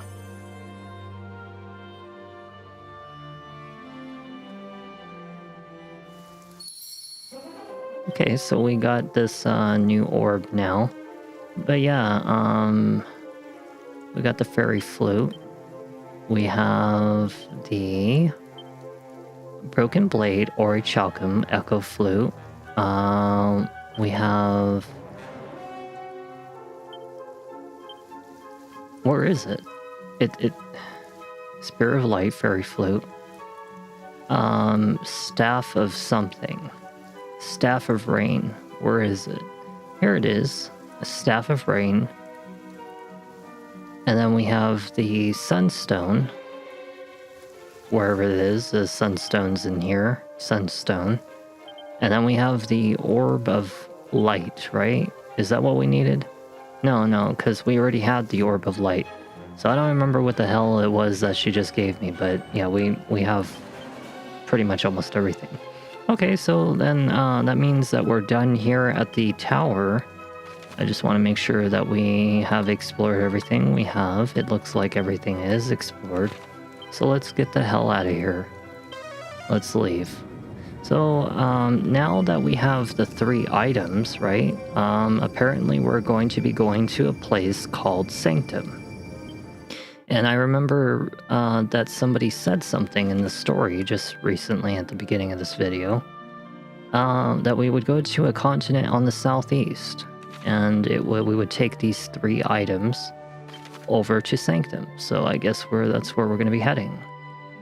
So Sanctum is right there. Yeah, I pre-visited these areas, as I explained, so I could speed this video for you guys. So you don't have to see me wander around and spend reckless hours fighting random-ass enemies, annoyingly. So that's why I'm able to do this. We found another monster. Notices you approaching and flees. So if it notices you approaching, then it means we need to be invisible. So let's leave.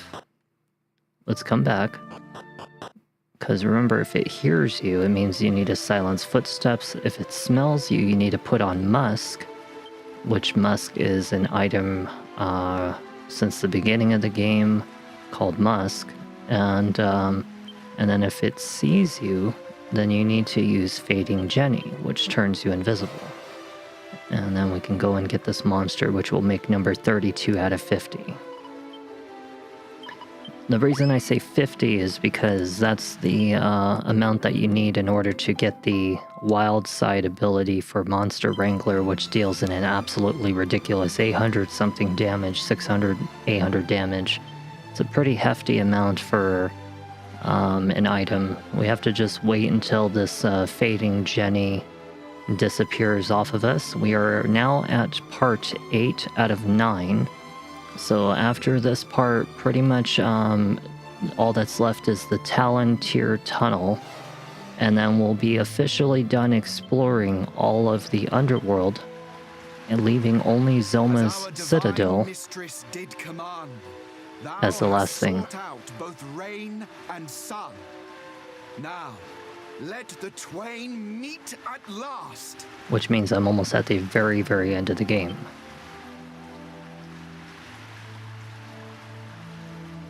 I'm really surprised that I even got this far in 10 videos.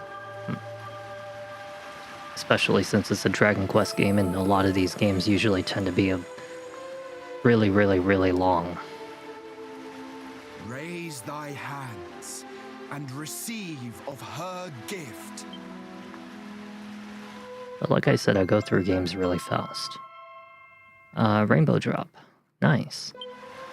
Her will is clear, as is thy path. Make for the cape to the northwest of Rimaldar, that is closest to the Isle of the Great Fiend. Oh, I see. So that's how we make the bridge. I see where it is. I know that location. Hie thee now, to the citadel where dread Zomar awaits. Huh. So that means that now I can actually officially go to the end of the game if I wanted to. How interesting. Alright, well then, let me see. Okay, so we have one more area that we need to visit. It's called the Talantir,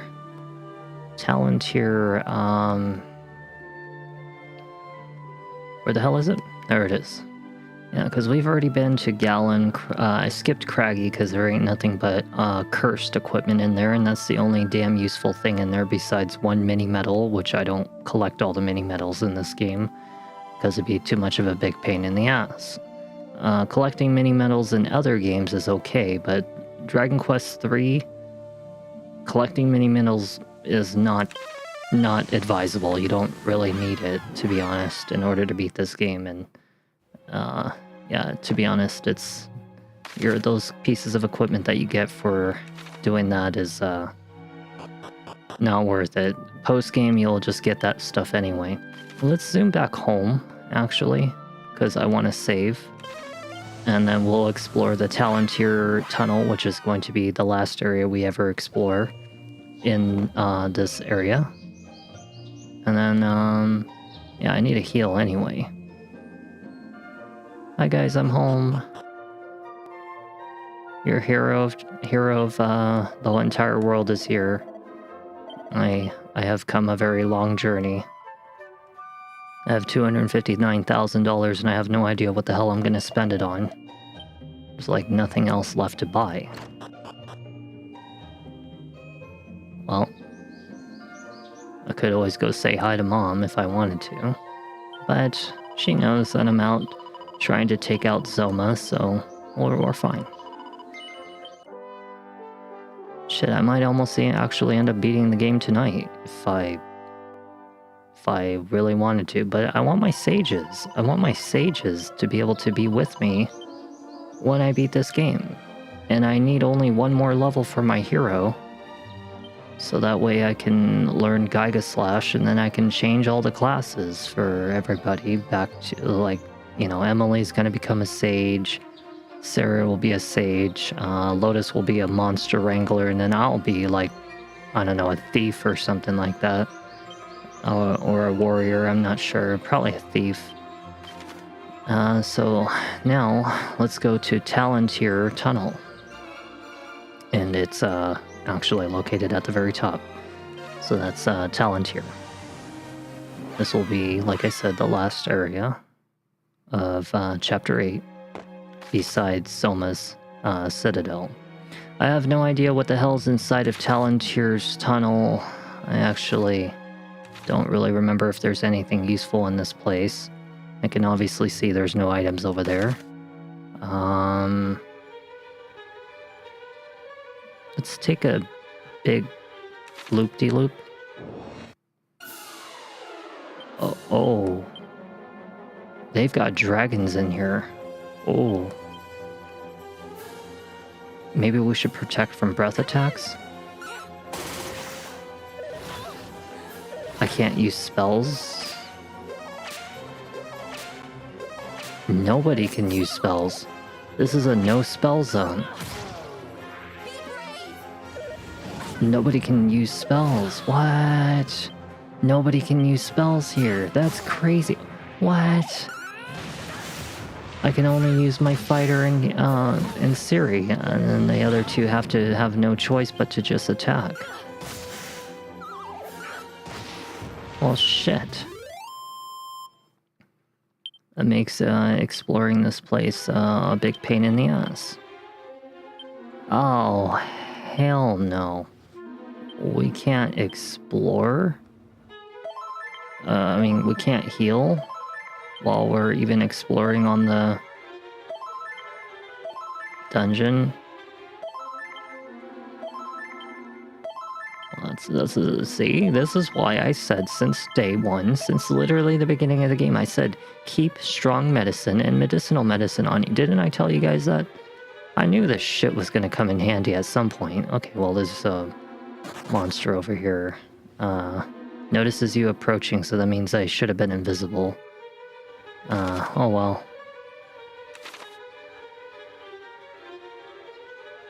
I can always find another one. Oh shit.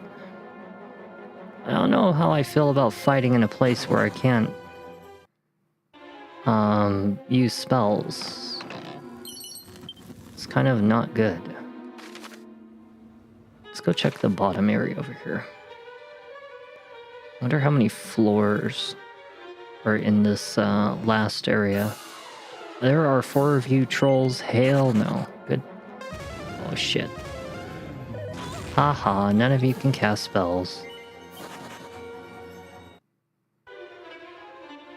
I don't normally run away, but when I can't use my stuff anymore, it's not a good sign. We got an ice shield that protects against fire attacks and spells. Yeah, fire attacks, and this one protects against ice. Okay. Didn't I have like a different shield? Didn't I have like a dragon shield or something like that? Huh. Well, I'm using the power shield. The power shield only heals wounds, but this one... ice. This one... a lot less defense for protecting against fire. And this fire armor protects against ice. Well, I guess that, we will not use it then. I swore I had a different shield. Where did it go? It disappeared. I thought I had a dragon shield or something. Maybe it was so weak that I sold it or something like that. I mean, I obviously would have a reason why it's not on me, because logic usually hits me pretty early, and I'm like, well, I'm not going to ever use this anymore. And it's probably true, because if the defense of that item was really bad, then there's no reason for me to use it or keep it. Even if it protects me against certain attacks like this. But that's why we're going to swap classes anyway, when I get the opportunity. As if $2,000 is really going to be a big difference for me right now. After I have like so much money now. Don't even have anything to spend it on. Can you guys get the hell out of my way? Oh yeah, we have to heal manually, unfortunately. So you remember how I bought those healing staffs in this video? Where I'm able to now use that staff to heal my entire party when it's used as an item. I wonder if that bypasses the no casting in this place. But what I'm concerned about is if what happens when... oh, we can't flee. Well, that's just great. That's just fantastic. That's just fantastic. Everybody's... oh, thank God. Okay. Oh, that was not good.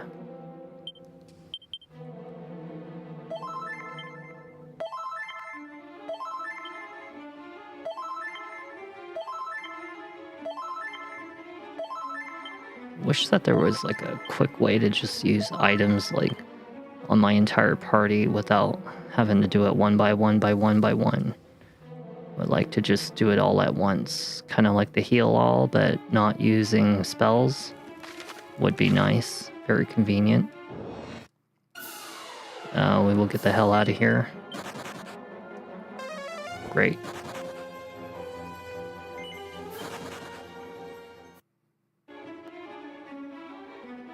Oh, check it out. A thief's turban. Ooh, very nice. I can't believe I'm already at the end of the game. As soon as I'm done finishing exploring this, I go find out what's that Zenithium thingy, and I can make the hero sword if I want to.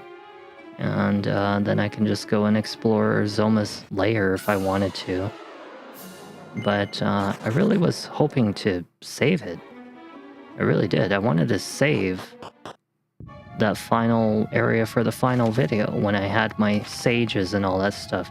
The fact that you can carry makes me have a strange feeling. Yeah. It made me feel that same way too. I was really puzzled how you can carry more than 99 of the items, because I swore even in the Game Boy version you were limited to a certain amount of them. I guess I'll put one Yggdrasil leaf on you. I'll put you don't have an Yggdrasil leaf? Well, I should always keep one no matter what. Yggdrasil leaf is a 100% chance to fully revive your allies from what I've seen, and at the same time it fully cures them.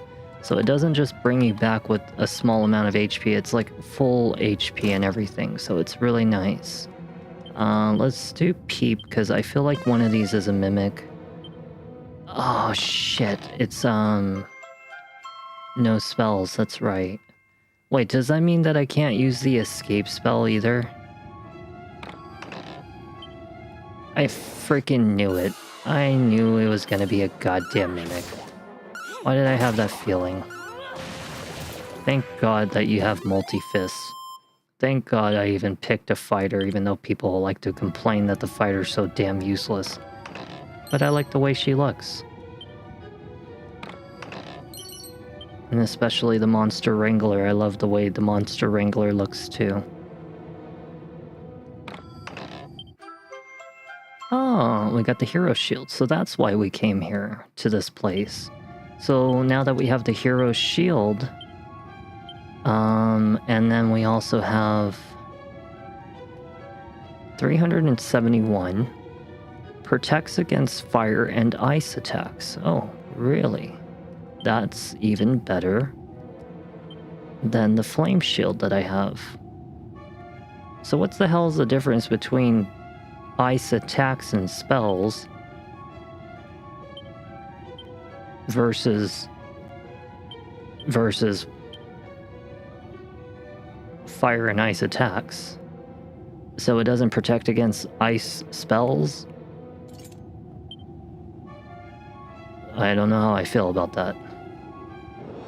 So they have ice and fire breath, they have ice and fire spells, and they have ice and fire attacks. Apparently they're all three different categories. What the hell? How can you tell what's an ice attack? I don't understand what the hell that means. As far as I'm concerned, none of the items that are in this game, as well as monsters, even have like the ability to use ice or fire attacks. They always fire breathe or they cast a spell, but there's no like fire claws or, you know, fire sword or any of that stuff. It doesn't exist. So what the hell do they mean by fire and ice attacks? I don't know, Japanese people, Asian people not explain things right. Well, unfortunate to say, we have to take the goddamn long way all the way out of here. We came here for a damn shield, but unfortunate to say, I cannot just evac out of here. I have to literally crawl my ass all the way back to the entrance to get out of here. After the hell I just went through to get very far deep in here. And now I have to crawl my ass out. Like, literally crawl my ass out. And then we'll be officially done exploring all of the underworld, leaving only the final boss. Shit, if I really wanted to, I could probably kick the shit out of the final boss in this video if I wanted to. But it is, I don't know. I really want my sages and my monster wrangler. But yeah, it would have been nice to have my sages and monster wrangler. What if I'm not strong enough to fight Zoma? I mean, look at how much damage these enemies are doing to me. What if Zoma whoops the shit out of me? That's why I was gonna spend some time behind the scenes preparing that final video. But I don't know, maybe we'll see what happens. I still have some things I need to do anyway.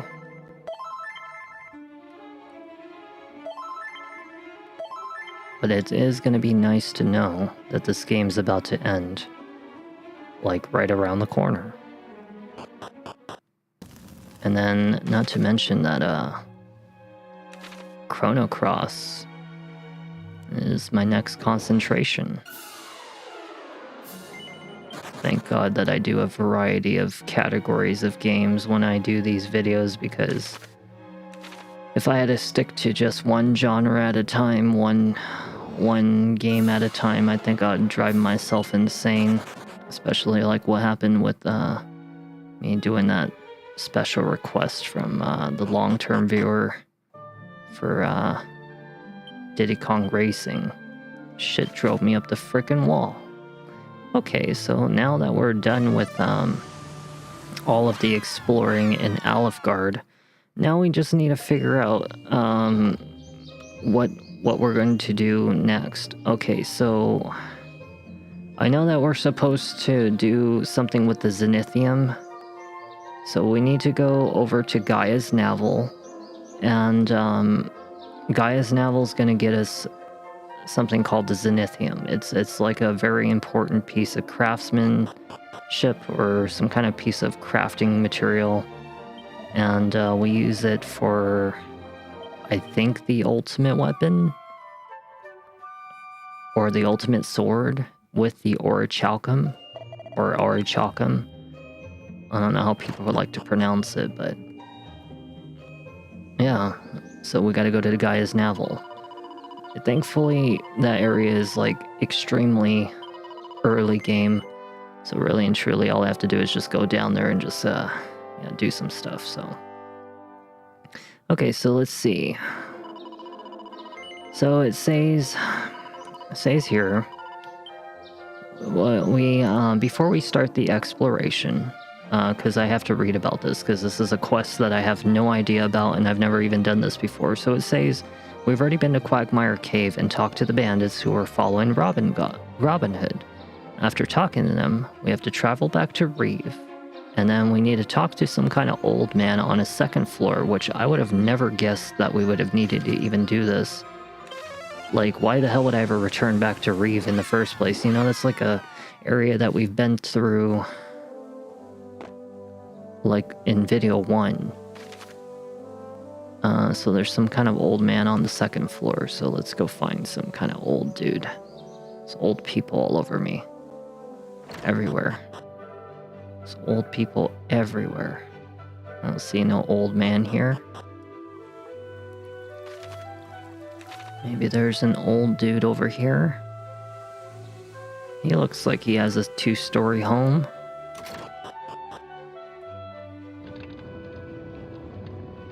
Wait, what's going on here? Big bubbling pot. Oh, here's an old man. I've heard of tells of your adventures. If you ever find yourself in need of this old man's aid, come whenever you wish. You need another wrecking ball? The goddess works in mysterious ways. Alright, I'll get one ready for you. Alright, we got a wrecking ball. Okay, so now that we have the wrecking ball, now we gotta go to,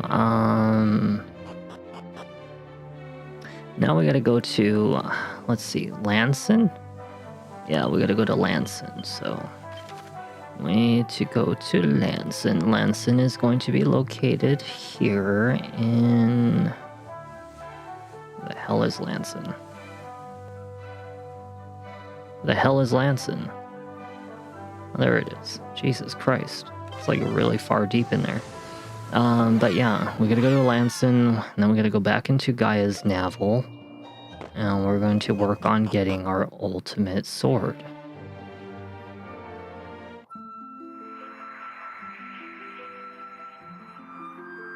Oh, you can't just, oh.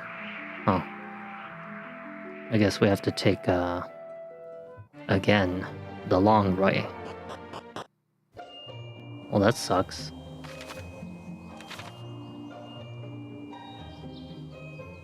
Let's see. Alright, well, I did not realize that there was even a treasure chest here.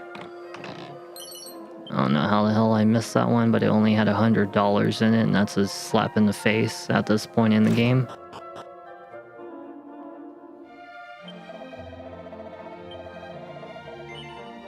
Okay, so I'm gonna take myself in there.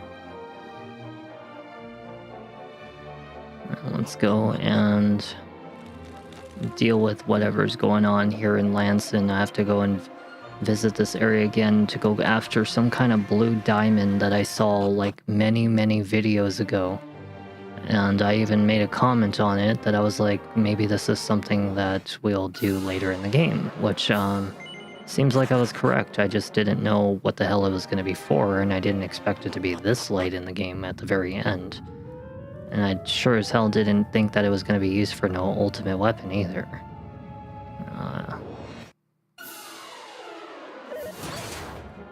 I am very surprised you guys even deal that much damage to me. Especially considering like how strong I am compared to the last time I was here. I'm surprised that you guys even did that much damage at all. So let's see. We need to go...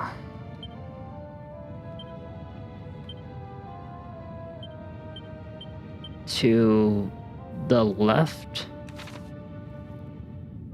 if I'm not mistaken. It's been a really long time since I've been here at Gaia's Navel. He sniffed me. Okay, so if he sniffed me, then what we want is our musk on our body. So let's get the musk. And then let's go and talk to him. Okay, so we have, what, 33 monsters now? So I need like 17 more. And I can get that super cool ability, Wild Side.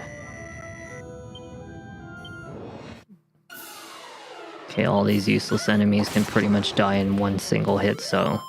I mean, really and truly, there's no point in me running away. I may as well just one hit smack them, and then they'll just all die. Okay, so this just took us right back to the beginning. So that's not where we want to go. I actually remember something while I was here. I ran into this issue the last time, and then I realized that there was actually an area that we needed to just fall into the ground. I'm surprised you even lived.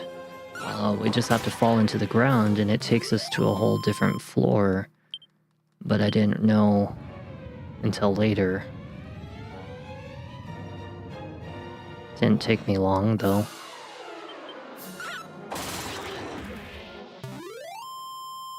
I really can't wait till I can play some horror games. It's been a while since I played any horror games. I just gotta finish up this one, and at least Chrono Cross. And then I could start it up. Or actually, no.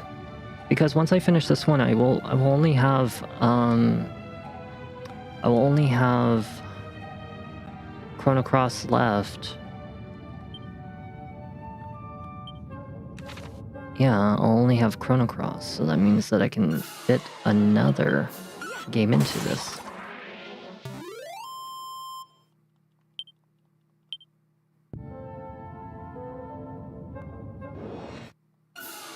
Oh, shit.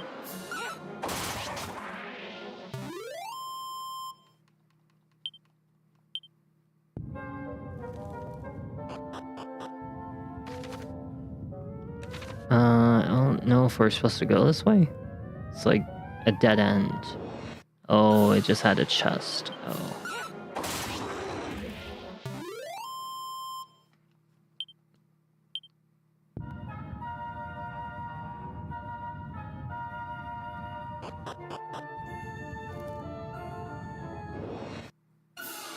Oh my god.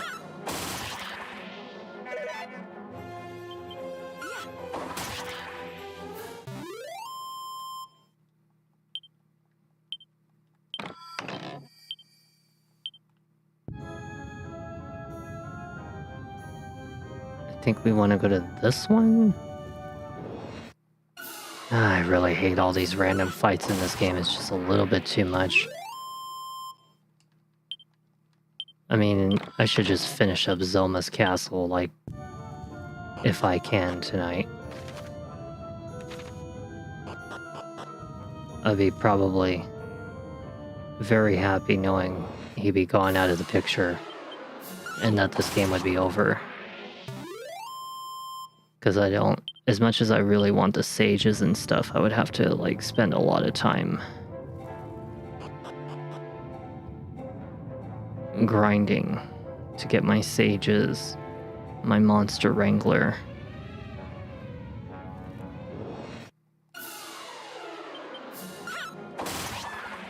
Nice. Not to mention it's almost 6 in the morning.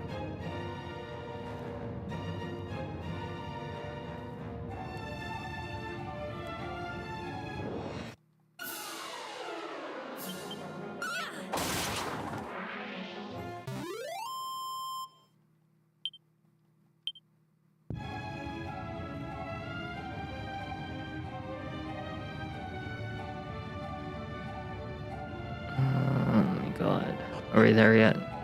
There it is, there it is, that's it. Okay, so we're here at the little blue stone. You probably remember this thing from many videos ago. So we're gonna use this wrecking ball. That is a massive bomb, holy crap. Sure that isn't a little excessive for the stone?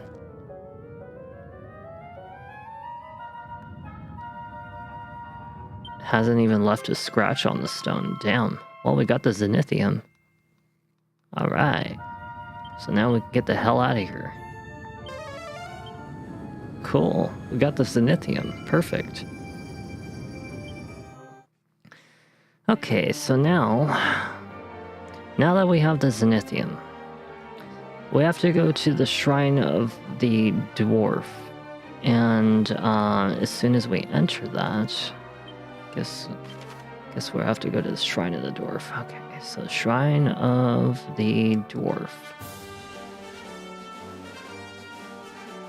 No? Aha. Now let's go see what's going on here.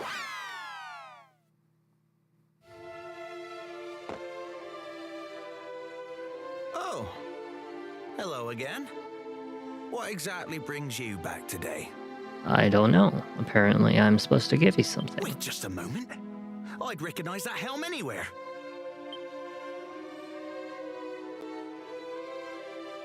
Oh, to think I would someday meet the heir to Ortega's legacy. Praise the goddess. You know, the last I heard of Ortega was that he fell into a volcano. And that was that. No, my father's alive, apparently. There's a chance he still lives. I knew it! Oh, it's been too long since I last heard news quite so. Best of luck searching for him. The world is a better place with that man in it. But that can't be the only reason you came all this way to see me, surely. I don't believe it. Zenithium. You're just full of surprises today, aren't you? Oh, it's just as stunning as the legends made it sound. Ah, say no more. I know exactly what needs doing. Alright, so what the hell are you making for me exactly?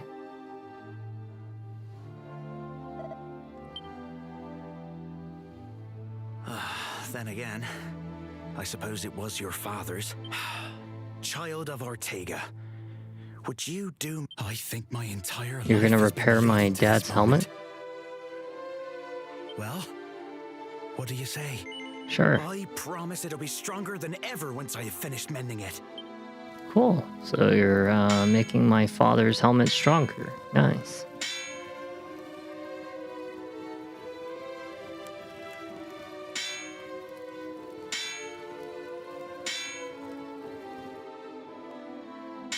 Ciri and her father's old friend toiled away for 3 days and 3 nights. Then on the 4th day... It's done. Oh. Here. It's all yours now. Wear it with pride. Cool. Heroic headgear. Nice. Auroral helm. And may that helm help you on your quest to find him once more. If anyone can do it, it's you. Godspeed, young warrior. Well, thank you. I now have a better item than the thinking cap. 387 defense. But I sacrificed so much wisdom.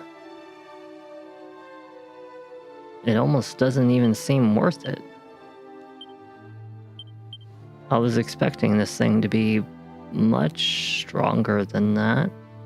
16 defense for the sacrifice of 30, almost 40 wisdom. I don't know about that. I think I kind of like my thinking cap, don't you? Yeah, I don't know about that. Aurora helmet seemed not really worth it, but at least we got an achievement for it. Okay, so according to what's left in the game, well, looks as though I've already gotten all that stuff. I've gotten all that stuff. We can get something called a blessed bikini if we wanted to. It's a little location that we can set sail to, and it's actually in Alefgard. I want to see what this blessed bikini is about. So let's go take a look at this blessed bikini, because I think that this might actually be one of our last items that we need left in the game. After that, well, I don't know, maybe I'll go to Zoma's Citadel. Start working on getting towards the end of the game. What do you guys think?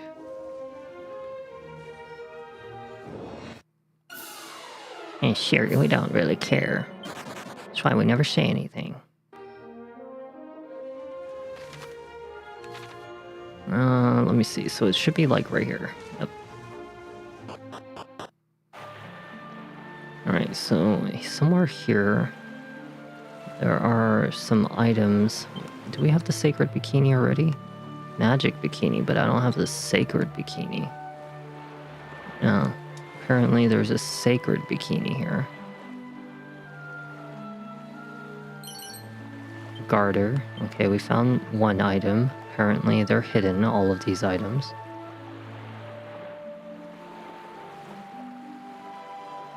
I did not find an item there.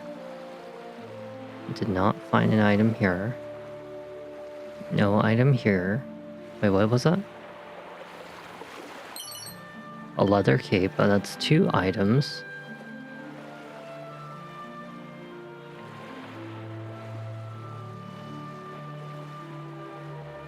And there's no items here.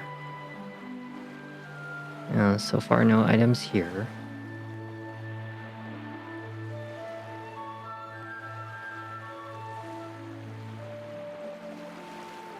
So where's this so-called sacred bikini?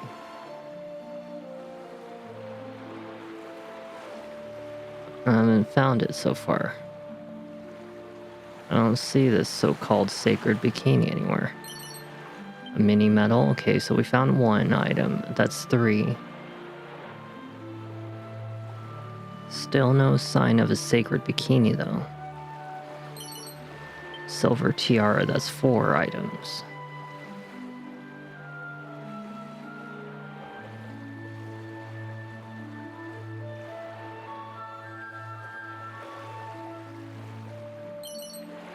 Vanishing bell, that's 5 items.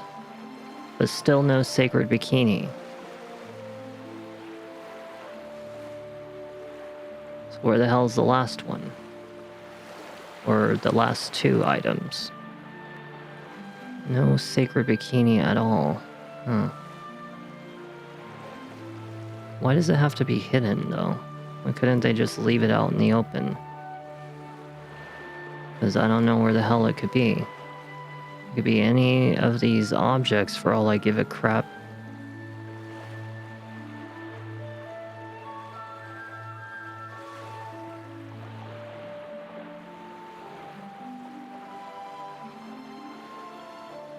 There's no damn sacred bikini. I really want to know how, like, powerful is this thing. And I'm just puzzled why the hell would they make it invisible. Make it all difficult, of course. It's Dragon Quest. Yeah, I'm not seeing no sacred bikini. I have no freaking idea where the hell this item could possibly be. It could be in any crevice, it could be on any of these walls. And it sure as shit ain't up here, because I ain't seeing jack squat for this sacred bikini anywhere. Oh, there ain't shit. I don't know what the freak I'm looking for. Oh, whatever. Oh, there it is. Jesus, we found a blessed bikini. Right when I was about to give up, too. So we have magic bikini, and then there's blessed bikini. Superb swimwear that heals the wearer while they walk. And the magic bikini just provides protection. Cool. Well, the flowering dress protects from fire, ice, and explosives, so we'll keep that. Alright, let's get out of here. I don't really think I really care about the other item. Let's find out where we're supposed to be going next. So we have the blessed bikini, and it looks like now we just head straight to Zoma's Citadel. So that's it. After that, the game is over. Oh, wow. I'm already here at the end. The only way I can get there quick enough is actually to set sail. I could set sail right here. And let's go and unlock Zoma's Citadel. Apparently I'm here at the end. And this makes no better timing.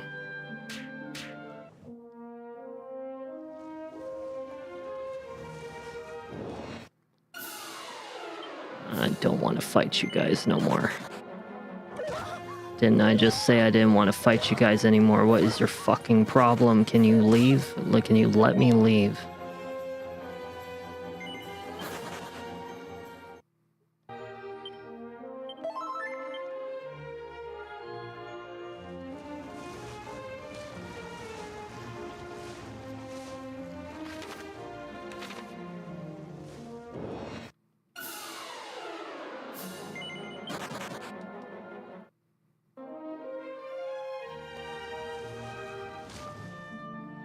Alright, here we are.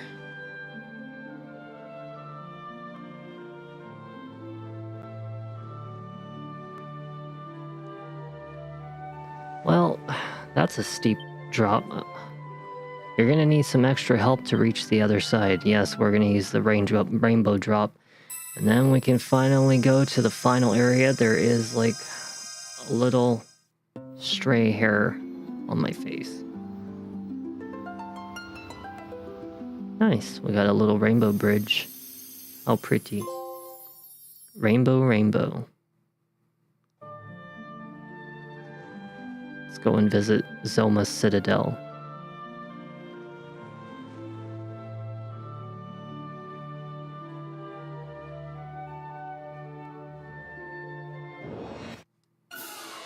No thanks.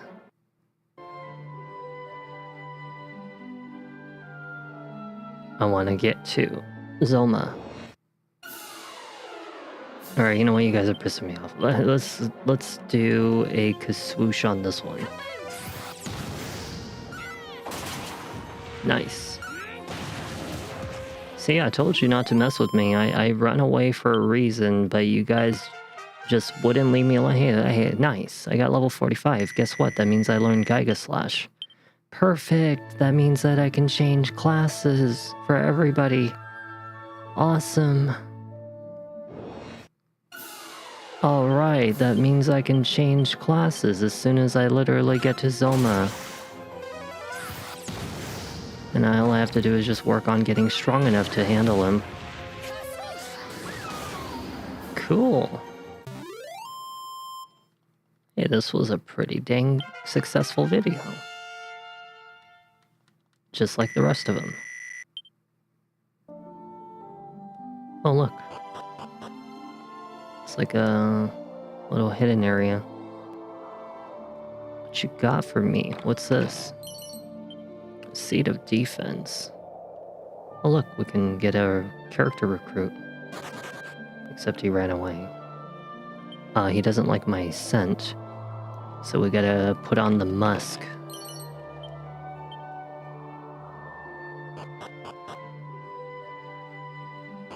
Gotta get musky. Let's get musky, peoples. Alright, I'm musky for ya. I smell today. He likes the smell of me now. So what is that, like 34 or 35 monsters or something like that? His name's Sauron. Seed of Life.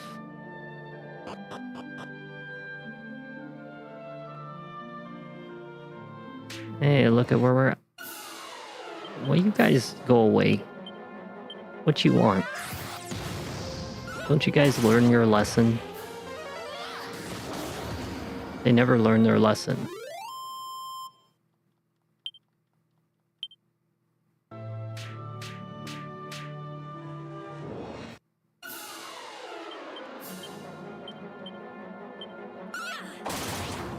Damn. Nice.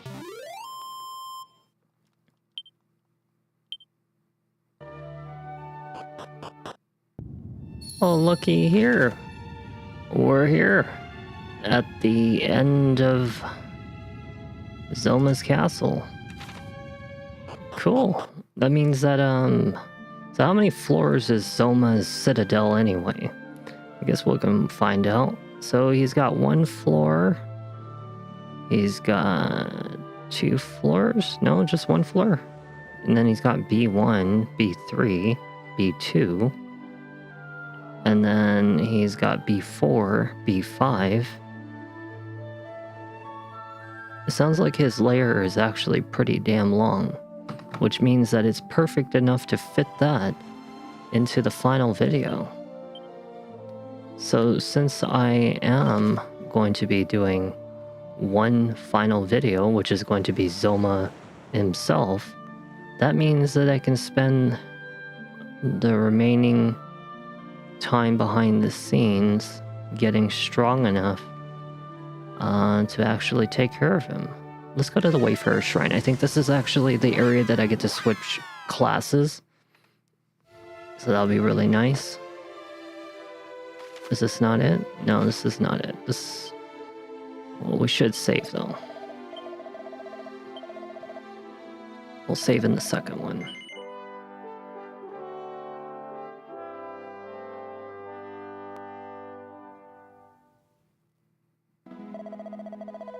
Nice. Alright. Okay, so which one is it that has the... Not that one.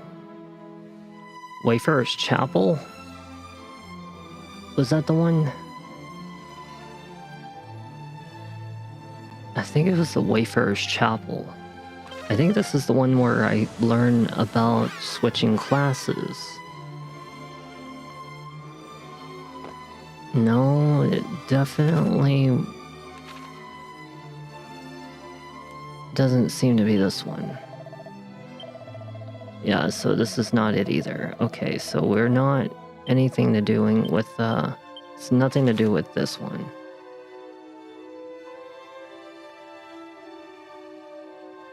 Baharata, Tower of Transcendence. Portoga, no, it wouldn't be Portoga. I don't think it was that on. And it wasn't Manoza, Pfeiffer's Tower. What the hell was this place called? Where to change classes. DK3 Remake. Because I can't remember the name of the place. So it was the All Trades Abbey. All Trades Abbey.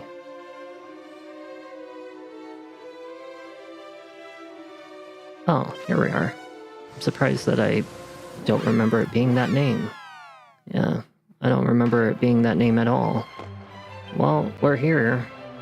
Let's actually, swap up our classes. Because then I can get stronger. We'll even take a look at what our current stats are, just to be sure.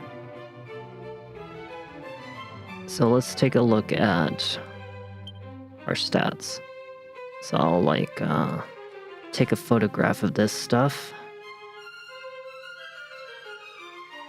That's 1. That's 2. That's 3. And that's 4. So it'll help me keep track of, like, when I'm grinding behind the scenes of how strong I actually became after all of this stuff.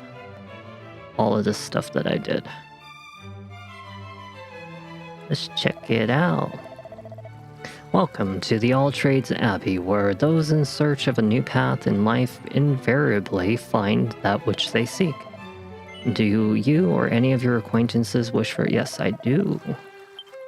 So for one, my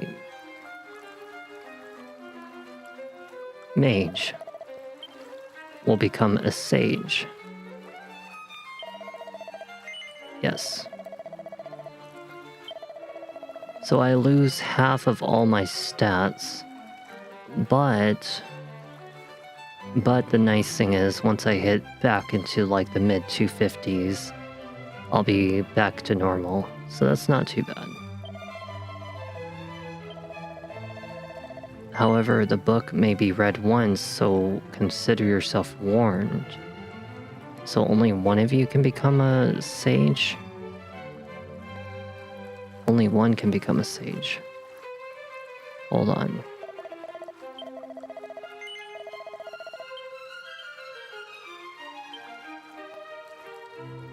So they called that book with what? It was some kind of special book. It looks like I only have... Actually, I don't even know how many of these I have. Would being better lie to you? Prim's career, look before you leap. The champion's code for Paragon, Vamp, or Charmer. Well, we want Vamp on one of my girls, so... I wonder who I should get rid of. The mage? Or the cleric? Let's do the mage. You will follow the path of the sage.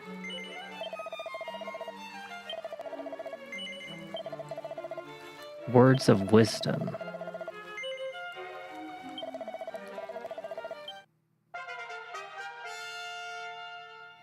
Because I need my cleric.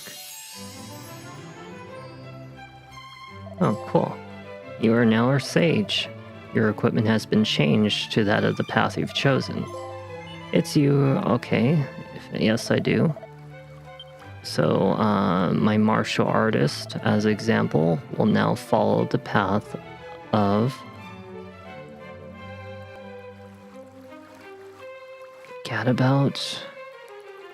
The life of the party. Gadabout can cause all sort of things to happen with their high jinx. Well, we don't want them to be... Maybe a warrior? Maybe a warrior. But then again, I came all this way for a monster wrangler. I wouldn't mind that one too. But monster wrangler obviously isn't going to be that strong. But by having a warrior, I could have like somebody who has insanely high agility to become a super powerful warrior. I really wanted a monster wrangler though. I'm not gonna lie. I really just wanted one just because it would have been a nice idea to have a monster wrangler. You know what? I said that I was gonna get a monster wrangler. I want a monster wrangler. I don't want a warrior.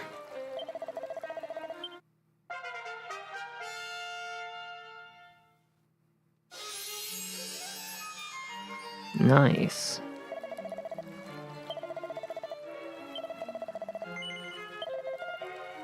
So for me...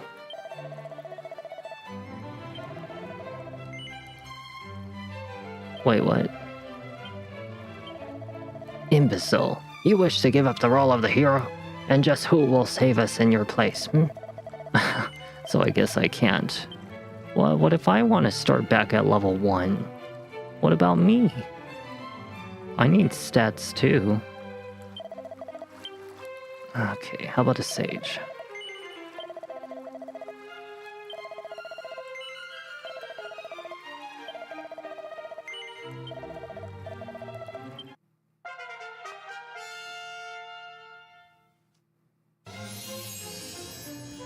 Alright, I have 2 sages now. Yay! Alright. So now, okay, so I can't change the role of myself, but I have 2 sages, and I have a monster wrangler now. Perfect. Hey, that's pretty good. Now I just gotta see what their equipment's like. Looks like they're still wearing the same old stuff. That's good. That's good news. Means that oh, she can even wear the dragon tail whip now. Oh, that's pretty cool. Yeah, why have a somatic staff when I can wear the dragon tail whip? Ooh. Or I could just stick with the sage's staff. I mean, that one's not that bad either. Somatic staff is okay, but Staff of Rain stops enemies from casting spells. You know what, let's give him a Dragon Tail Whip. No, let's not get rid of anything. Let's actually go to Sarah. Let's put away the Rousing Ring, because I probably don't need it no more. And then let's also swap over that weapon, because why not have a sage with a super bad whip? That'd be pretty cool. So can she wear anything else? No. She can wear the Thief's Turban, but that would get rid of her thinking cap. Let's see, so Scholar Cap. So she's wearing a Scholar Cap, but I want the thinking cap on her. You know what, let's do a thinking cap on her. And then we'll put that auroral helmet on her. Yeah, and then that way the thinking cap can go to you instead, so not the... Why are you not wearing this again? Because she should be wearing something else. So let's see, we can give her the flowering dress. She still has a full inventory. Let's get rid of... Let's get rid of the Angel Bell.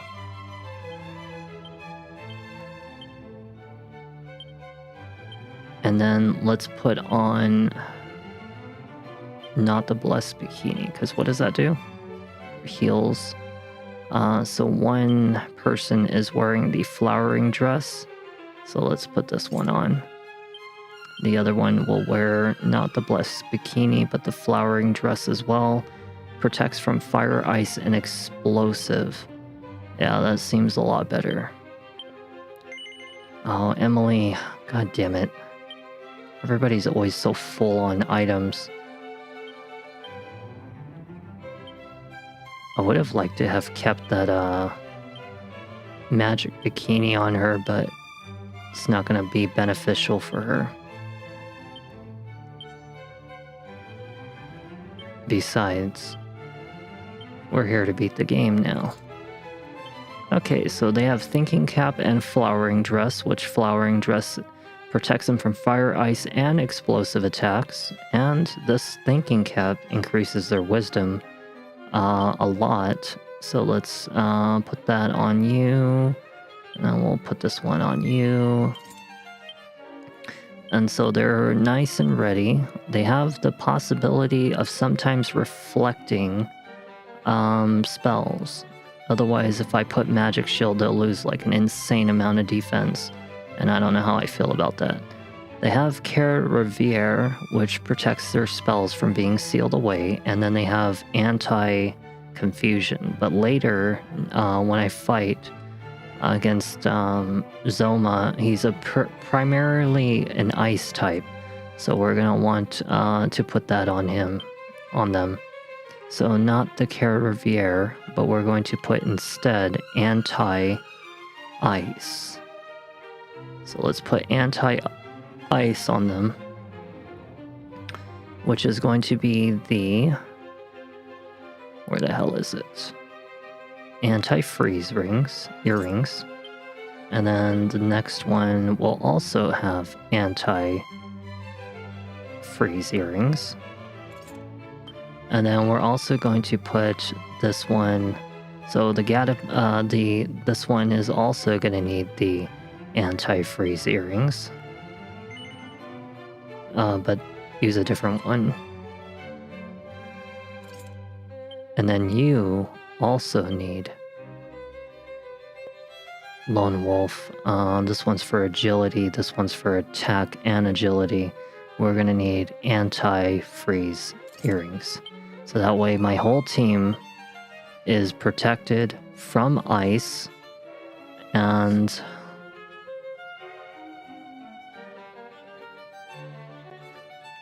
reduces from fire and ice. Also protects them while they're walking from fire and ice. Oh. Yeah. Let's put that on her. So we'll get rid of the power shield. We don't need it no more. We'll get rid of the skull ring because I'm not going to need that anymore. And the blizzard blade is not going to really be needed either. Cures all party members of the effects of sleep while used in battle. That's actually pretty damn nice.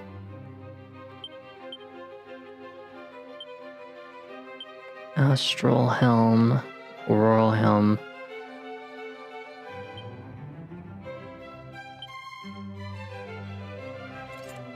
There we go. So anti-ice attacks. And then we have the hero shield, which protects against anti-ice. And then we have this thing, anti-ice. So anti-ice, we have flame shield on the monster wrangler, protects against ice. We're going to have the dragon mail, which reduces damage from fire. Oh, we need the one that does against ice. Yeah, if I could find something against ice, I would like that. So we'll just need to find something for you. And for right now, we'll put on... For the monster wrangler, let's actually put on... Yeah, I guess the swallowtail, because swallowtail's all they can use. Yeah. And then dragon tail whip, we've got mirror reflection. We have flowering dress, fire, ice, and explosive. And then anti-ice. Okay, so we're pretty damn ice protected. Well, that means that I am officially done with this video. I don't have anything left to do besides save my game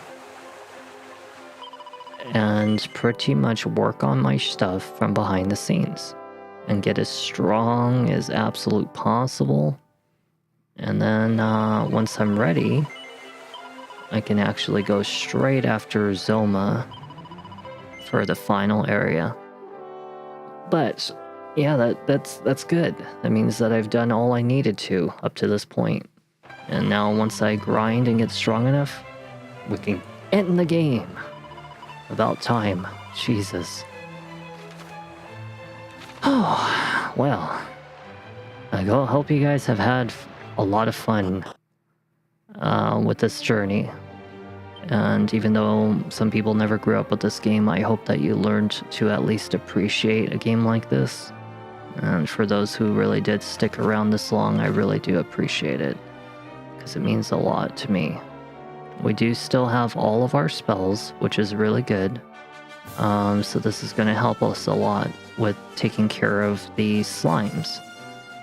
So I'll actually show you where I'm going to be farming real quick. So I go over to... I can actually go over here if I wanted to, or I could just start from over here. There's this shrine somewhere over here. Yep, this shrine. And I'm going to show you real quick where I'm going to be grinding in this game so you guys can see. So if I take a boat from this part of the map in Alfgard, so if I zoom out, we gotta set sail to the right. Let's hope that I don't get my butt handed to me by tentacles like them.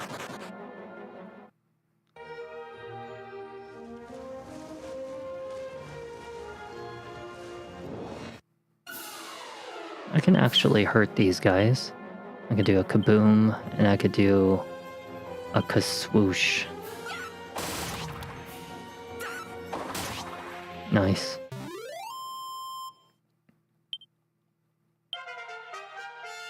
Wow, already level 7. Damn. Nice.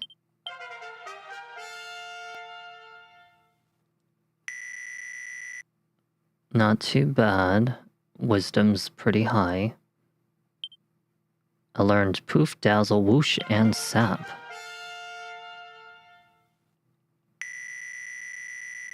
I also learned Buff and Crack. Nice. So she finally has the Crack spell. So you see this island right here? This one in the straight center to the right. Oops. I'll show you here in a second.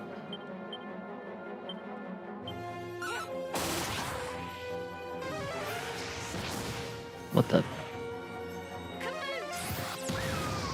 Nice. Look at how much damage they're doing. They're only level 7 and they're doing insane damage. What the fuck? Already level 9. Wow, not too bad. Not too shabby.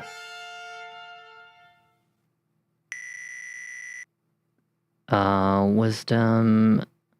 So let me see. They're genius, but I wanted to put Paragon on them. I should have probably put Paragon, but then again, maybe Genius would be not such a bad idea.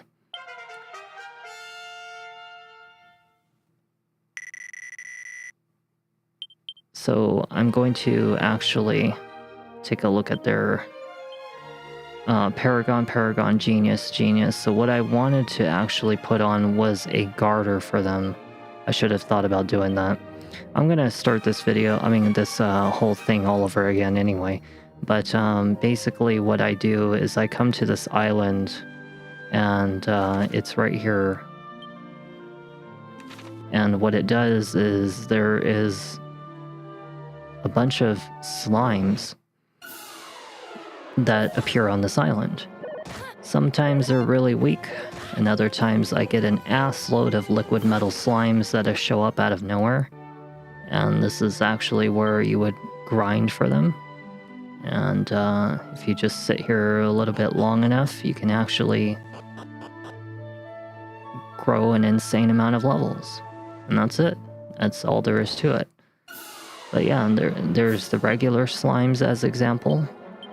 And then there's like the powerful slimes, but this one I'm not gonna do. But yeah, I look for like the big bubble looking ones, not the little tadpole looking things. But I look for the big metal, like liquid, melty looking one, like the one on the far right now. And if I find the metal versions of them, sometimes there's like 7, 8 of them at once in the same fight. And this is where I would be grinding for them. And yeah, that's it. So anyways, I mean, that's pretty much what I'm going to be doing behind the scenes, is looking for this metal slime. And that's it. So I hope you guys enjoyed your time today with Dragon Quest HD Remastered. And I highly appreciate you guys being here to watch this game all the way through for those who have been. So I will be back soon, again tonight. And I'll probably continue on with Chrono Cross Part 3. And then I'll probably do...